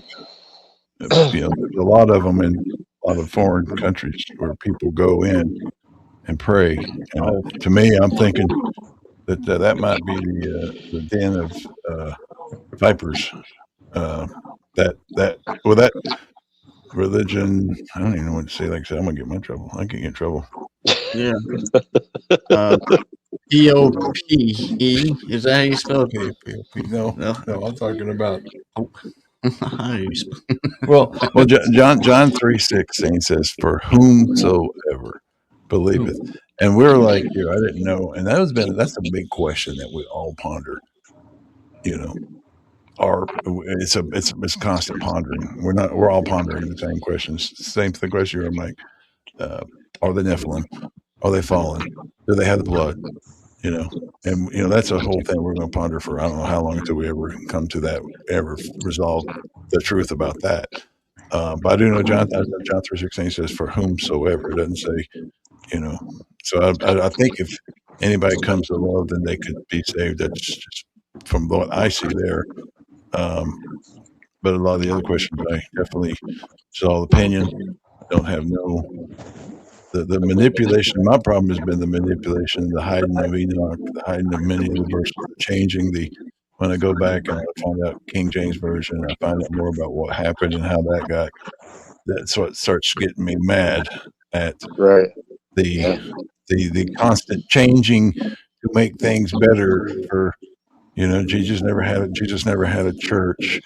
You know, and all this other stuff, and he never wrote a single word except he wrote in sand. You know, and so yeah, I'm like you. You know, and I think everyone else out there is all we're all in a storm of information, trying to wade through it, and what's true and what's lies, right? I think when he wrote in the sand, I thought that was a pretty powerful deal. I think what he was doing in the sand is whenever they started saying, she's broke the law, then the punishment for that law is death, and they were telling Jesus, this is the law, like Jesus didn't know the law. And I think whenever he wrote in the sand, he was simply saying, without saying verbally, he was metaphorically showing them, you think I don't know the law? I wrote the law with my finger and handed them to Moses. Mm-hmm. Imagine how they felt when he done that. I mean, that was like, wow, the hand of God, Mm-hmm. and he's sitting here, not saying a word. He's just looking at you while he's writing it in the sand. Yeah. And you're just like, yeah, I'll drop my rock. I'm not going to throw my rock. Let's see. I'm gonna try. Okay, I'm gonna try to say something without getting in trouble. I'll try to say this without getting in trouble. Any religion that believes in harming another human being or abusing people, and there's religions out there that Right. believe in hurting other. I mean, to me, I'm like, I don't. To me, I don't. I know my God's not. My God's not like we need to rule the world and that kind of stuff. Sacrifice others and all that. Mm. Well, anyway, I mean, but there is a evil. I would say it's. I can almost name it. What is it? It's over. They call it something. So what do they call it? I need a little more information. I mean, they call it. It's say Iran right now. They're burning down the mosque and stuff. A lot of them. Right. They're fighting against to get back from. Is it Islam? I'm not sure what the right word is, politically correct and all, but there is. And I lived in Turkey for a year. I lived in a Muslim country. I love the people and all, but the people were not the problem. It's the extremists. There's extreme people that Right. would chop my head off because I'm a Christian, right? And that's just the way it is. And Well, so that's they the said ones that's religion I'm talking about there. That's a disease. Oh yeah. And that's the vipers that I believe Well, in the Bible. They said in 2028, coming up 2028, that China will have more Christians than America. Mm-hmm. Right. I was listening to that. Yeah, they was talking about that today. Yeah, Russia's the same way. Yeah, look at Russia. I mean, some of the laws that he's passed here lately, I agree with. Have you ever wondered this? God, I don't know how to say this either without getting in trouble. So the Bible talks about one world ruler. And United Nations. So the Russian leader said that's what they're trying to accomplish without me getting myself in trouble. But he's not going to join it because he says he knows what it is. And he's dropping a lot of information right now that was top secret, American secrets, and he's now putting it out there. And for all y'all that want to know, just go Google what he's putting out right now and telling you what has been happening here and what they have been feeding us, because he's putting it all out there right now. He's like, I got the proof. I can prove it. So, Grandpa told me this, and I try to live by this. Doesn't matter how bad a man is, doesn't matter how bad a woman is, doesn't matter what they done. The truth is the truth, no matter whose lips it comes from. If somebody speaks the truth, it's the truth. It doesn't matter. Yeah. So, just because you hate somebody or you may not like somebody, it doesn't mean they don't have truth. You should always listen, Yep. I lived in Turkey for a year, and this was way before a lot of things that we know now. And I love the people. I would go back. I really do. I miss the people there. The Muslims, they were really great. They did have the Ramadan. They did play the prayer at night and stuff. But when I was in their country, we didn't do Christmas. We didn't do Thanksgiving. We didn't do 4th of July. We didn't do things. That wasn't that. Well, I was not. That wasn't in America. I was in another country, and Right. but I respect and appreciated, and you know, enjoyed the time I was there with the Muslims. Like I said, I love the Muslims. Don't get me wrong. It's the extremists that we're having problems with, but in this country, if you come to America, just like I did when I went to a Muslim country, I respected everything they did. I did not, Try to at protest. Christmas, put up a Christmas tree in the street. I did not do things because I was their guest, and it was a wonderful experience for me. And I know that a lot of people that are coming to this country, and they're like, America needs to do this and that. I'm like, what are you talking about? Are we for real?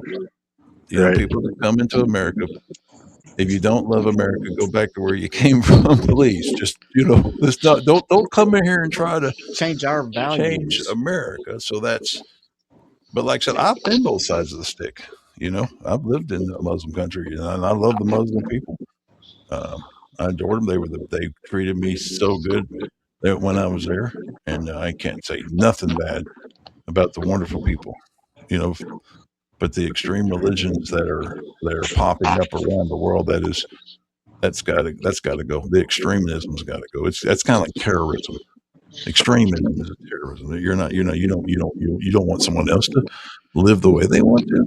What kind of world are we turning to and people can't live free and everyone do their own thing? That's kind of weird. Yeah, you take away the rights of somebody else, and you take the same rights away from yourself. You tell someone to cover up their face. Well, you're doing the same to yourself.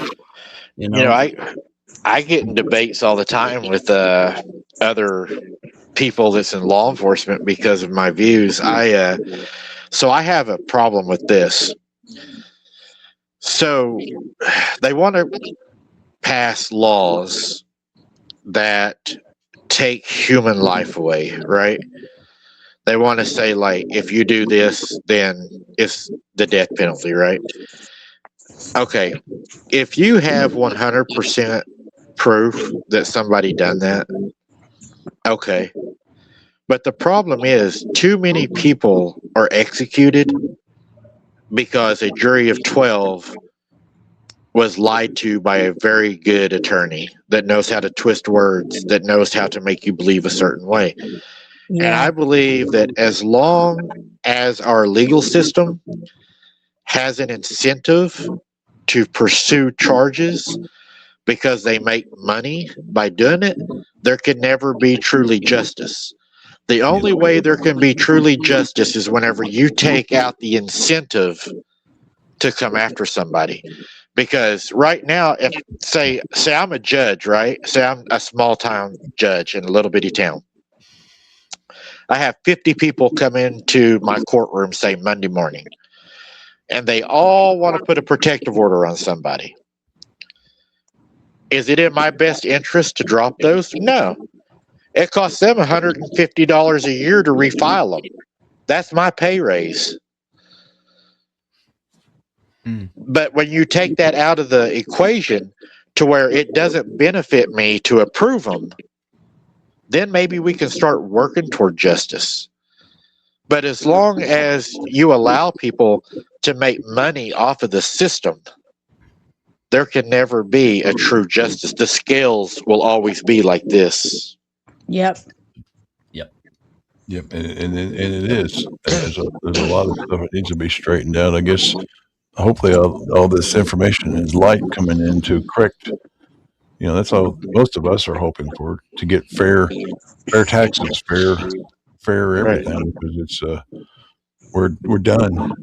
If nothing changes, we're done. We all know we're done. If we don't get right, we're done. We're all broke, but we're going to be even more broke. But Kind of like what Grandpa said. You're going to spend an eternity in one place or the other.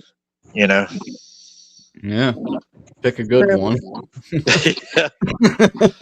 Yeah. It. I don't know. It's crazy to me. It's sad too that we've become so easily to condemn somebody. Society is so quick to grab the pitchforks and the torches, and that really bothers me. It bothers me bad because I can't go there. I'll get in trouble. So let's look at your other video. okay. Because Before you go that video, let me one thought that's in my head before you go that video. There's one word that comes to my head. You were going this way. Let me say this word. I think I'm going to finish what you were thinking. In a good way, bad way. This is everybody. Me and Mike's trying to stay out of hot water here. Mike's got more to lose than me. I'm just like, hey, do whatever. Mike's got like a big channel and lots of followers. I'm like, dude, 12 people don't want to talk to me anymore. But Mike said, but here's the word. I'll say it. Pluralist. There used to be a lot of people do not know this, but there was pluralists that came in, and these people, and I tell you around here, I'm like, well, I'm such a moral person. I don't even like the word moral, but there's a purist movement that really hurt, and it was people that said, I'm better than you, and they had money. They took over our schools. They forced the natives into their belief systems, and so there was a very they did weaponize the Bible. They did weaponize Christianity. I mean, all of us know that now. They were evil. Mm-hmm. So now we all know, and we have to balance that back out because they have, harmed Christianity because they used it as a weapon. A lot of people are like, man, don't get me that going on that. I mean, but that's a word there that is a key word. It's called pluralist, and there used to be a lot of them, and they controlled it. It was usually people with money. Right? Our whole legal system. And they built the judges, and they built the legal systems, and they built the tax systems, and they ran the banks. And I'm like, oh, how nice is this? The Pope owns the bank. Buddies all around. But all the poor people are like, hey, sounds fair to me. Yeah, it's the legal system is weaponized. Mm-hmm. And vault system. Yeah. It doesn't matter. Yeah. I'll play the video. Okay, let's play it. We'll do a Patreon. All right. That other picture over there. Don't get me wrong. Yeah, can't really tell the difference on the apples, but what happened was this morning we got up. We went to find the pan. We left a pan on the side of the road. Matt did when he got in the back to get something out. The pan that had the goat in it. And I left my truck in. So we went back down to the falls and picked up the, first of all, the trail cam was sitting, not in a tree no more, but face on the ground. You can leave it sitting there. I'm going to come talk about it in a second. And the pan wasn't there. So we drove all the way down there. But last night, we were pissed because we had one black pan, that one right there that's got the thing. It was inside here. But I know how Bigfoots are bad about bringing things back, or good about bringing things back. Like Steve. And so we come back, I come over here to have coffee, and I was having my coffee, and I thought, I bet they brought it back. And I looked over, at the time that black one was down here, and I looked over there, and I go, you gotta be shitting with me. Matt was sitting in that chair, and I said, look at there. I thought he was joking. I said, look at there, buddy. Sure enough. I had to go over there. Mm-hmm. Pull the pan out of there. Yep. So I actually believe him. So anyway, yeah, we're like, you're freaking kidding me. Because see, We only had one black pan because we left it on the side of the freaking road. But when we went down, and we picked up our trail cam, this one here, and then we checked the time scan. You can leave it sitting there. You don't have to pick it. Just leave it. Anyway, we picked it up, and the time stamp on it for the last video was about 9 o'clock last night. We don't have the audio on it, but we'll definitely put it on. Something was handling it. It didn't roll. It didn't fall. It didn't like, oop, boom, there it stopped. No, it came down the hill somehow or another. We rolled it down the hill 3 or 4 times to see if we can get it. It wouldn't even come down to the road because there's just too much stuff. So something, I picked it up, set it face down to the ground, and the screen was dirty and wet, had leaves and stuff on it. So it was face down, pointing into the ground when I found it this morning. And like I said, the timestamp on that, and we had the video. We haven't heard the audio yet, but it's something is handling it. And so anyway, sure enough, we go pick it up, and it's got leaves in it, little pieces of pine. This morning it's sitting here, and it, believe it or not, you can pick it up now. It actually has the gold still in it. That's what was amazing. They carried it from down there all the way back here. Never spilt none of the gold. Trying to get a good shot of the gold, but got a reflection from it. Anyway, that's good. So, yeah, not only did they bring it from the falls all the way up here to Billy's property, but they also, it had little leaves and trash in it, Matthew. Yeah. And as you can see, there ain't nothing here, right? We have this one tree here. Okay, so this. So at least they didn't keep your gold. Yeah, Or right? lose it. Right. Yeah, I mean, that's it, guys. I mean, they return it. It's on some of your adventures, Mike. Do some of this stuff. Take like a pocket knife, and when you're walking through the woods, just kind of like reach in your pocket and drop it, like you lost it. And then when you go home, just they'll return things. They know. And I'm like, whoa! And like, is it an elf? Is it a Bigfoot? I couldn't tell you, but it blew away that they returned our gold, and they returned that pan. I don't know what else can you say. That's just one of those things. We're still blew our mind that they carried it 2 or 3 miles, never spilled a speck of gold.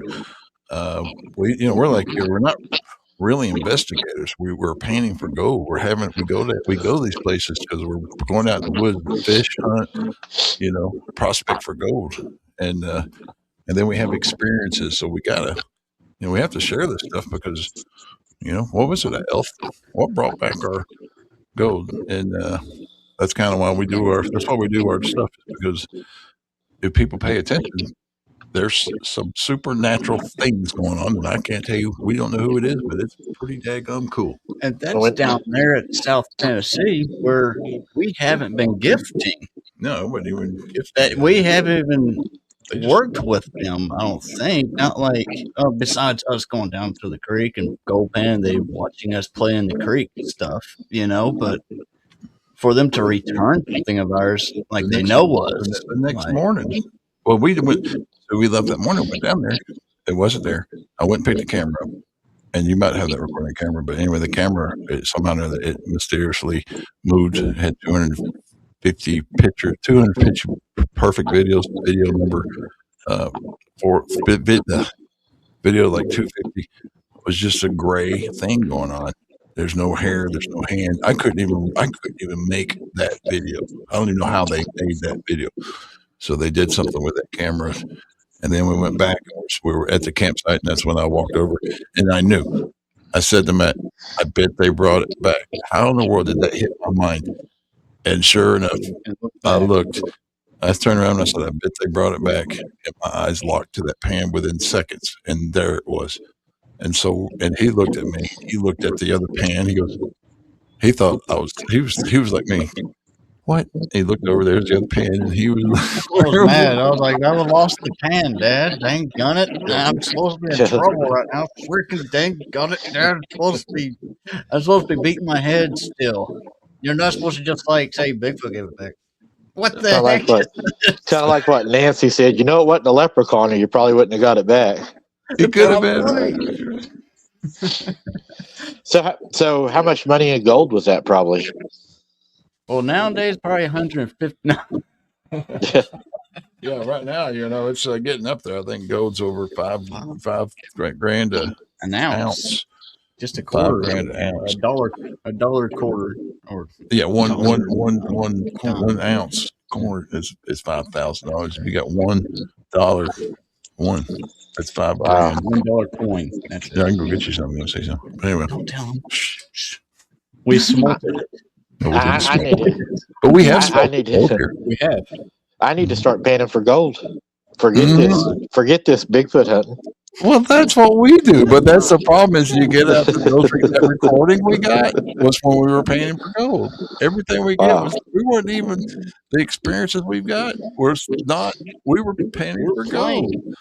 Or we're backwoods camping and they shake my tent the hell and back. Or we were camping. We're not investigators, mate. We're just livers. But the thing is going out whenever you go out in the woods, as you well know, keep your eyes open. There's a lot of stuff out there. Things will happen. Go ahead. You know, I can guarantee people one thing.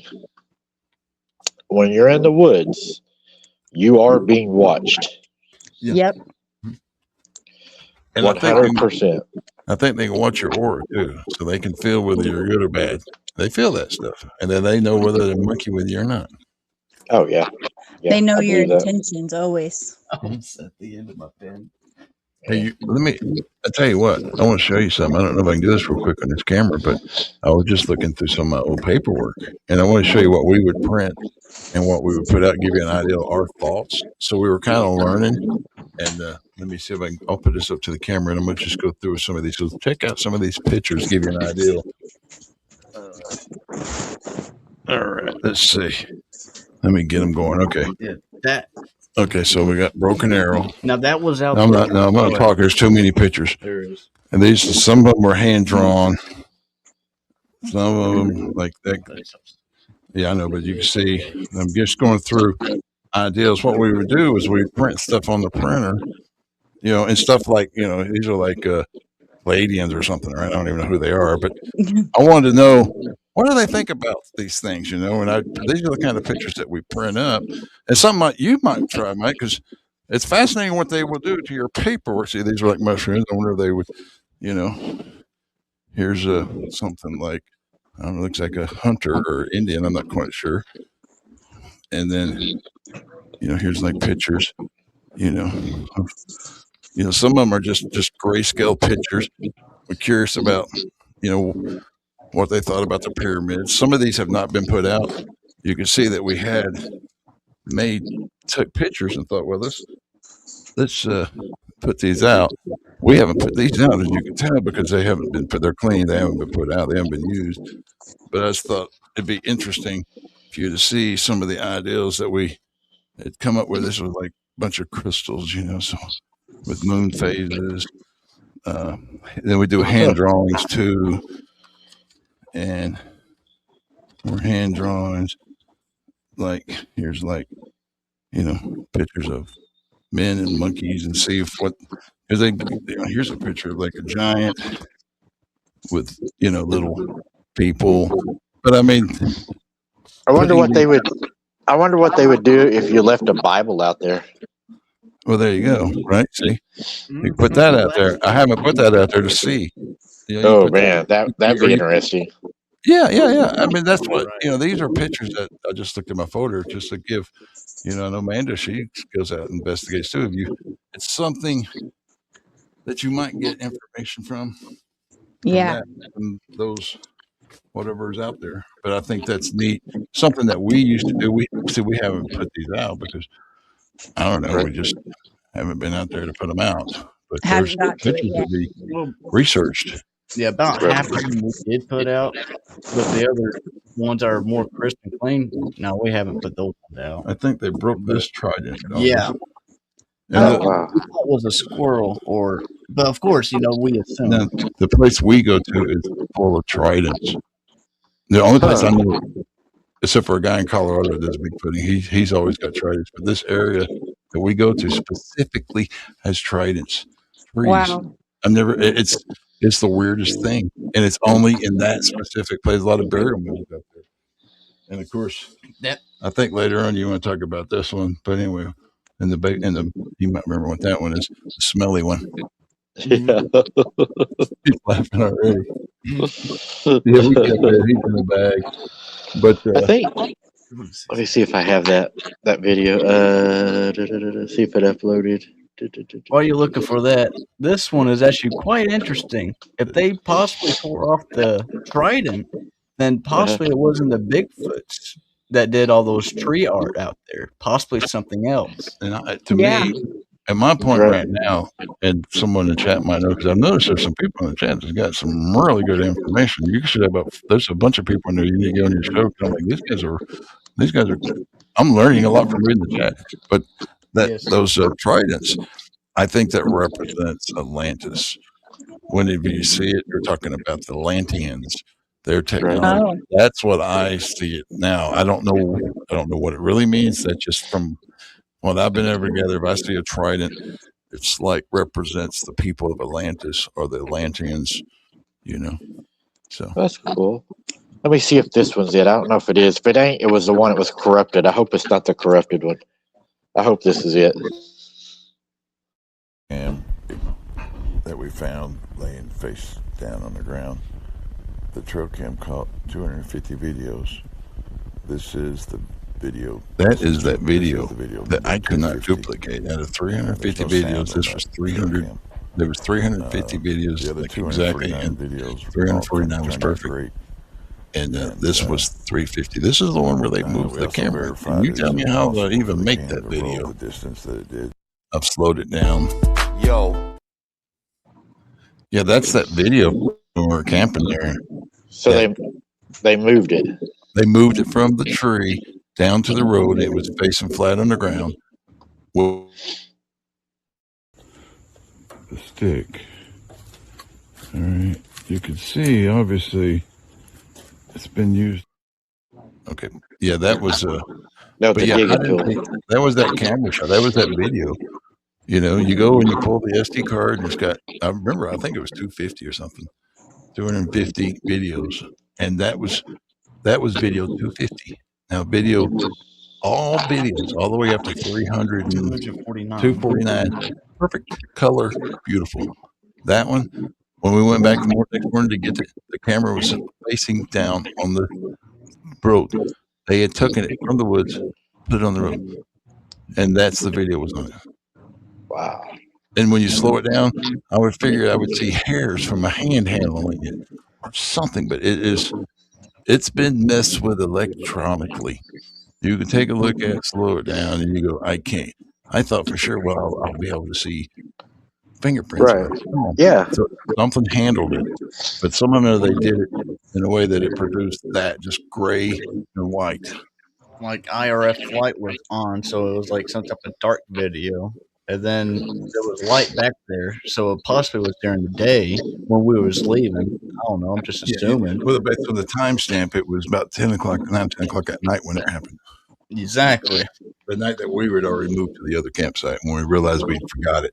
We'd also lost the pain to go, but we said, oh, yeah, well, we'll go back and get the trail cam. We left it. We put it up, and it was a security system for us on the road coming in to monitor anybody coming and going in case anything happens to us. We always put a trail cam up on our vehicles wherever we park, which is something you might want to do whenever you go. Put a camera pointing at your vehicle, See what comes walking out looking at my windows for me? Yeah, or, you come back and your vehicle's been vandalized. We came back and we had a bear break into our truck or try to break in, and it took the damn trail cam. And Matt followed. He went, a bear, man, a bear. Yeah. Right? You got to be. We came back and we had a flat tire. Left front tire's flat. and the trail cam's missing. Right? We'd been out in the woods for about an hour or two, and so Matt, he's like, I think that bear went straight up this hill, and I thought he was an idiot. Yeah, I'm like, you're this. Someone's. How did they find the trail cam? It was over there hidden. It was hidden on the side of the road over in the bushes. Anyway, we got the SD out of it. We still use that trail cam. It's my favorite. It's a cheap $11 Chinese one. It's been such a good one. And I advertise it. People are like, buy this one, guys. It's like $15, dude. It's the best. Because we have one that's been chewed by a bear, took the SD out, and you can see the bear. Well, he took it before he invaded our vehicle. He took the camera away, and then he invaded the vehicle. And we know it was I'm pretty sure it was a bear because it had little cubs because it had small feet print around the truck. Was something borrowing the bear's body? What is it? Wait, what was that? Was something borrowing the bear's body? Yeah, it was something buried. Yeah, that's what I was thinking. I was thinking like Yeah, something was occupying that spirit of the body of the bear, and it took the cam, ran directly straight up the hill, like it knew he was doing something wrong. Yeah. So Right. that spirit that was in that bear, it was on the hunt or on to something of no good. So he took it and ran straight up the hill, pulled off the strap, and still ran up the hill even further. And then finally, he was gnawing at it. Even on the camera, you could still see that he was it's gnawing great. at it It's for great. a while. I've got it And posted. then he left it. And then he went down below, and then got to the front of my hood of the truck on both sides, punctured both of my front tires, but my front left driver's side Oh, tire no. was flat. We had to go to town to fix it flat. We had And a then bicycle pump to get back to town to get a can to fix it flat. And then all your tires basically had holes in them. No, Eventually. just the front two tires. Front two tires. And then all the way around the truck, on the side of the camper shell that we built, was bear paw prints all the way around it, even on the back side. And that's when we were like advertising, saying, "See, guys, Yeah. We were advertising them because we built them. These were bear proof. Bear proof now." Yeah, we have proof that they're bear proof because the bear didn't get in. Guys, I probably better let you go. We've been on almost 3.5 hours. Yeah, I'm looking at the clock up there. Yeah. But I want you to tell everybody, though, where to find you because they need to go watch your video about the lemon water. That was really good. I watched that today. That was really good. Cool. Yeah, I do. I think they took it. It might save their lives because if we get evaded by ETs, I think I believe in Mel Gibson's, is a good guy. And I believe the movie Signs is Signs. And I do believe he's trying to make sure that we all are aware that we might get some ugly visitors in the future. Pre-warning. So Tennessee, Kentucky Bigfoot. That's we're on YouTube, and most of our videos. I have a whole lot more than it shows because I have an unlisted folder. But everything that I don't have up front, it's in the unlisted folder. So you want to see the picture of the bear, the bear chewing on it. You want to see the bear. I mean, that's a cool thing is. There's something gets in, and you can see the camera being carried off into the woods, but eventually you see the snout of the bear chewing it. You're like, yes.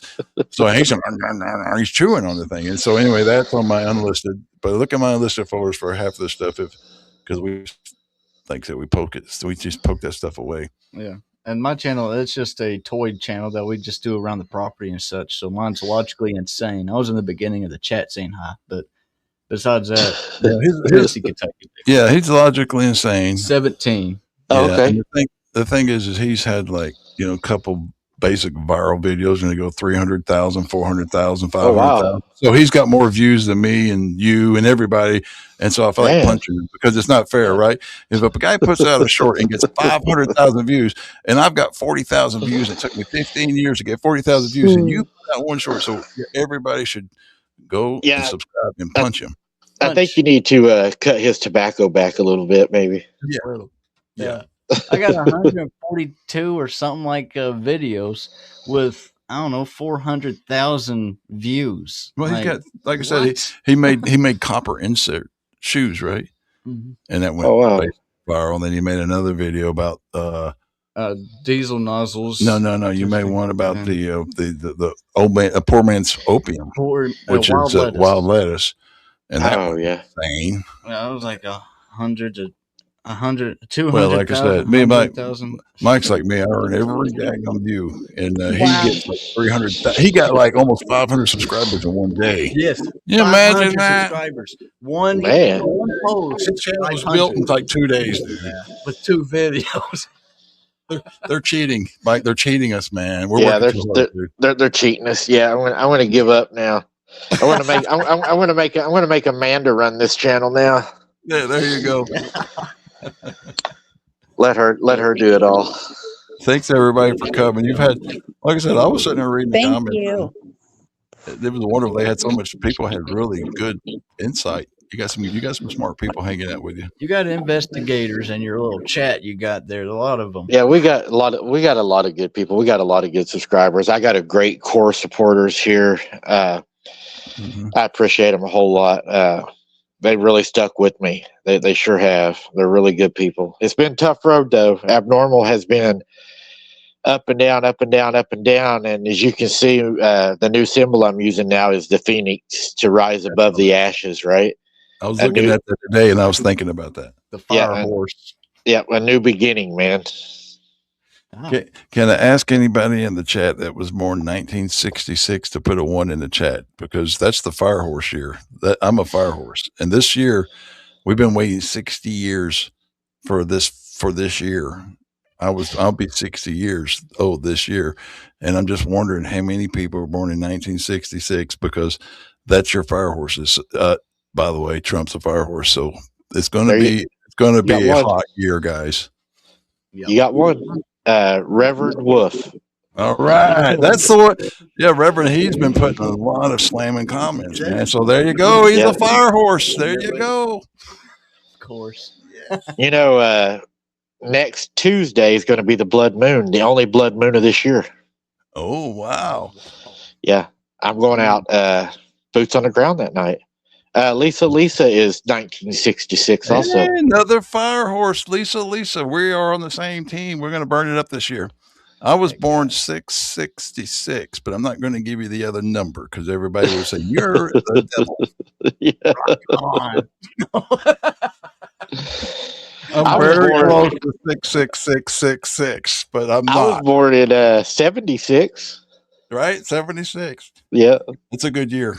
There you go. Yeah. Yeah. Well, you've got 2 fire horses in your chat, so that's pretty cool. I'm 1996. Oh, he's young. 1983. 83. I graduated in 84. Good years. Good years. Yeah, you know, I miss the 70s and 80s. When I see the old commercials, I'm like, man, I miss those days. Mm-hmm. Yeah, well, you know, the golden age should come back, believe it or not. I know people that said it before Trump. Trump's just, you know, we get the last time we told, let's get rid of the bloodsuckers. And I think you said you knew a lot of them, and we need to get rid of all these bloodsuckers in this world so we can get back to doing living right. You know. Yeah, I'm gonna be good right now.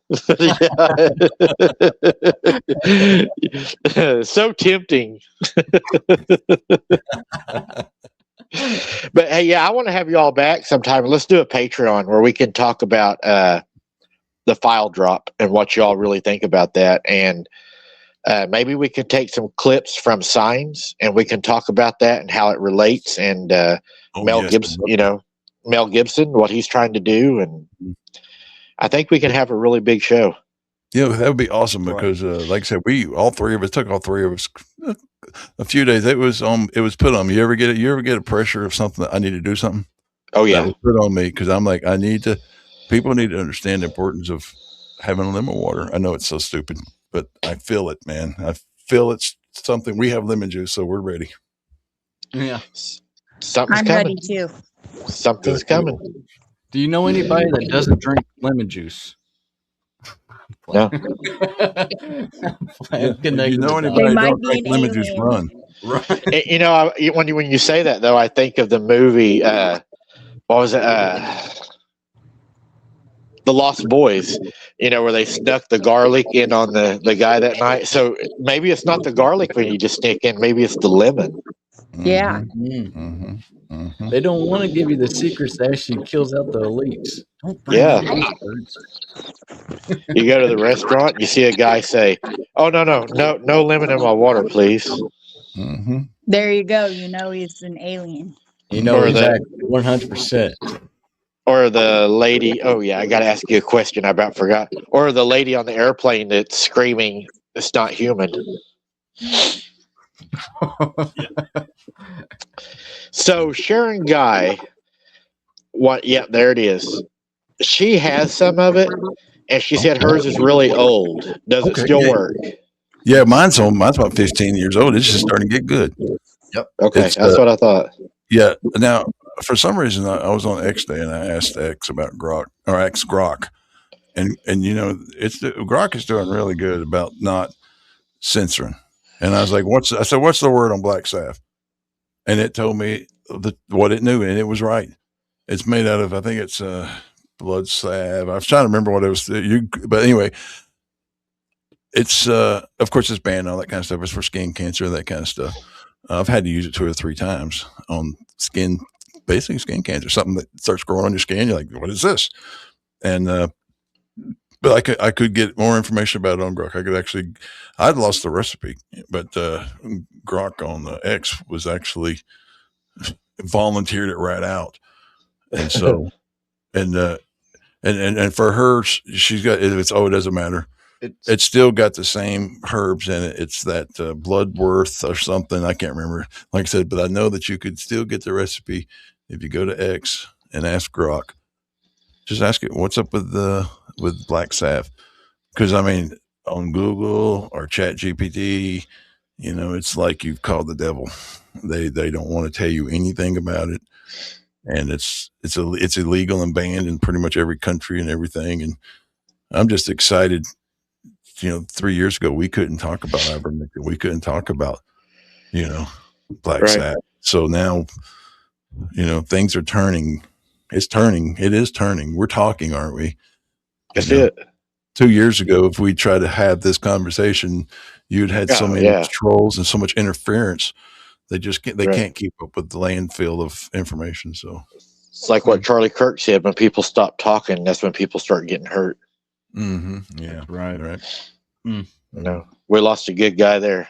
Yeah. Right. Yes. Right. Mm-hmm. Most definitely. Yes. I hated that.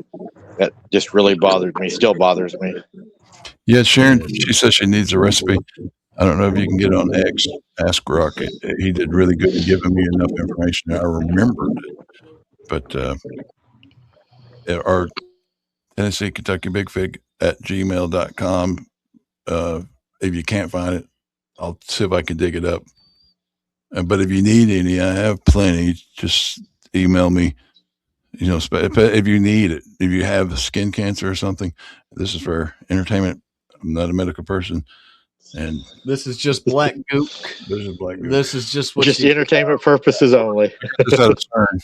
Bottom of CERN. Bottom of CERN's pit. It's just some black what they call it? Aerodinium. Bottom of the pond. Yeah. It's just on your standard black goo. Everybody should have some. Old gear oil. Keep your gears rolling. keep your horses vaccinated. Keep my horse vaccination. I did build you a comedy video. I don't think you have you don't have a chance to play it, but if you get a chance to play it afterwards, go ahead and watch it. It's funny. I will for sure. Well, guys, I'm going to let you run, but we are going to have you back. Thank you for stopping by. Love you guys. It's always a pleasure having you on and an honor. It really is. Yes, we'll have to do this again. Thank you, Amanda. Thank you, Michael. Love you guys. Love everybody in chat. Thanks so much, Sharon and Rev and everybody that just hung out here and just and my fire horse partners, man. We're going to burn it up this year because it's going to be hot, but we're going to do it, guys. We're going to make it. That's right. Well, put a horse in me too. I might be a fire rat, but I am something of fire. That's right. Well, good night, guys. God bless, and we'll see y'all soon. All right. Good night. Good night. Those guys are awesome. They are awesome. That was a great show. Did I wear you out, Amanda? Are you tired? I'm tired. Yes. I figured you was. My back was getting tired. Yeah, my back's getting tired too because I've been sitting here this whole time. Just sitting. Mine too. Well, Amanda, would you like to say anything before I let you Yes. run and stretch your back? Yep. Good night to everyone, and God bless, and thank you all for tuning in. All right, guys. We appreciate your support. Good seeing y'all. Don't forget, tomorrow night at, I believe, 8:30, we're going to be boots on the ground. So come over and see us and hang out with us. We'll see what happens. As always, keep your head on a swivel. Don't be something's dinner. And until next time, guys, be careful. And we'll see you tomorrow night at 8:30 in the woods. Thanks for being here. Good See night. ya.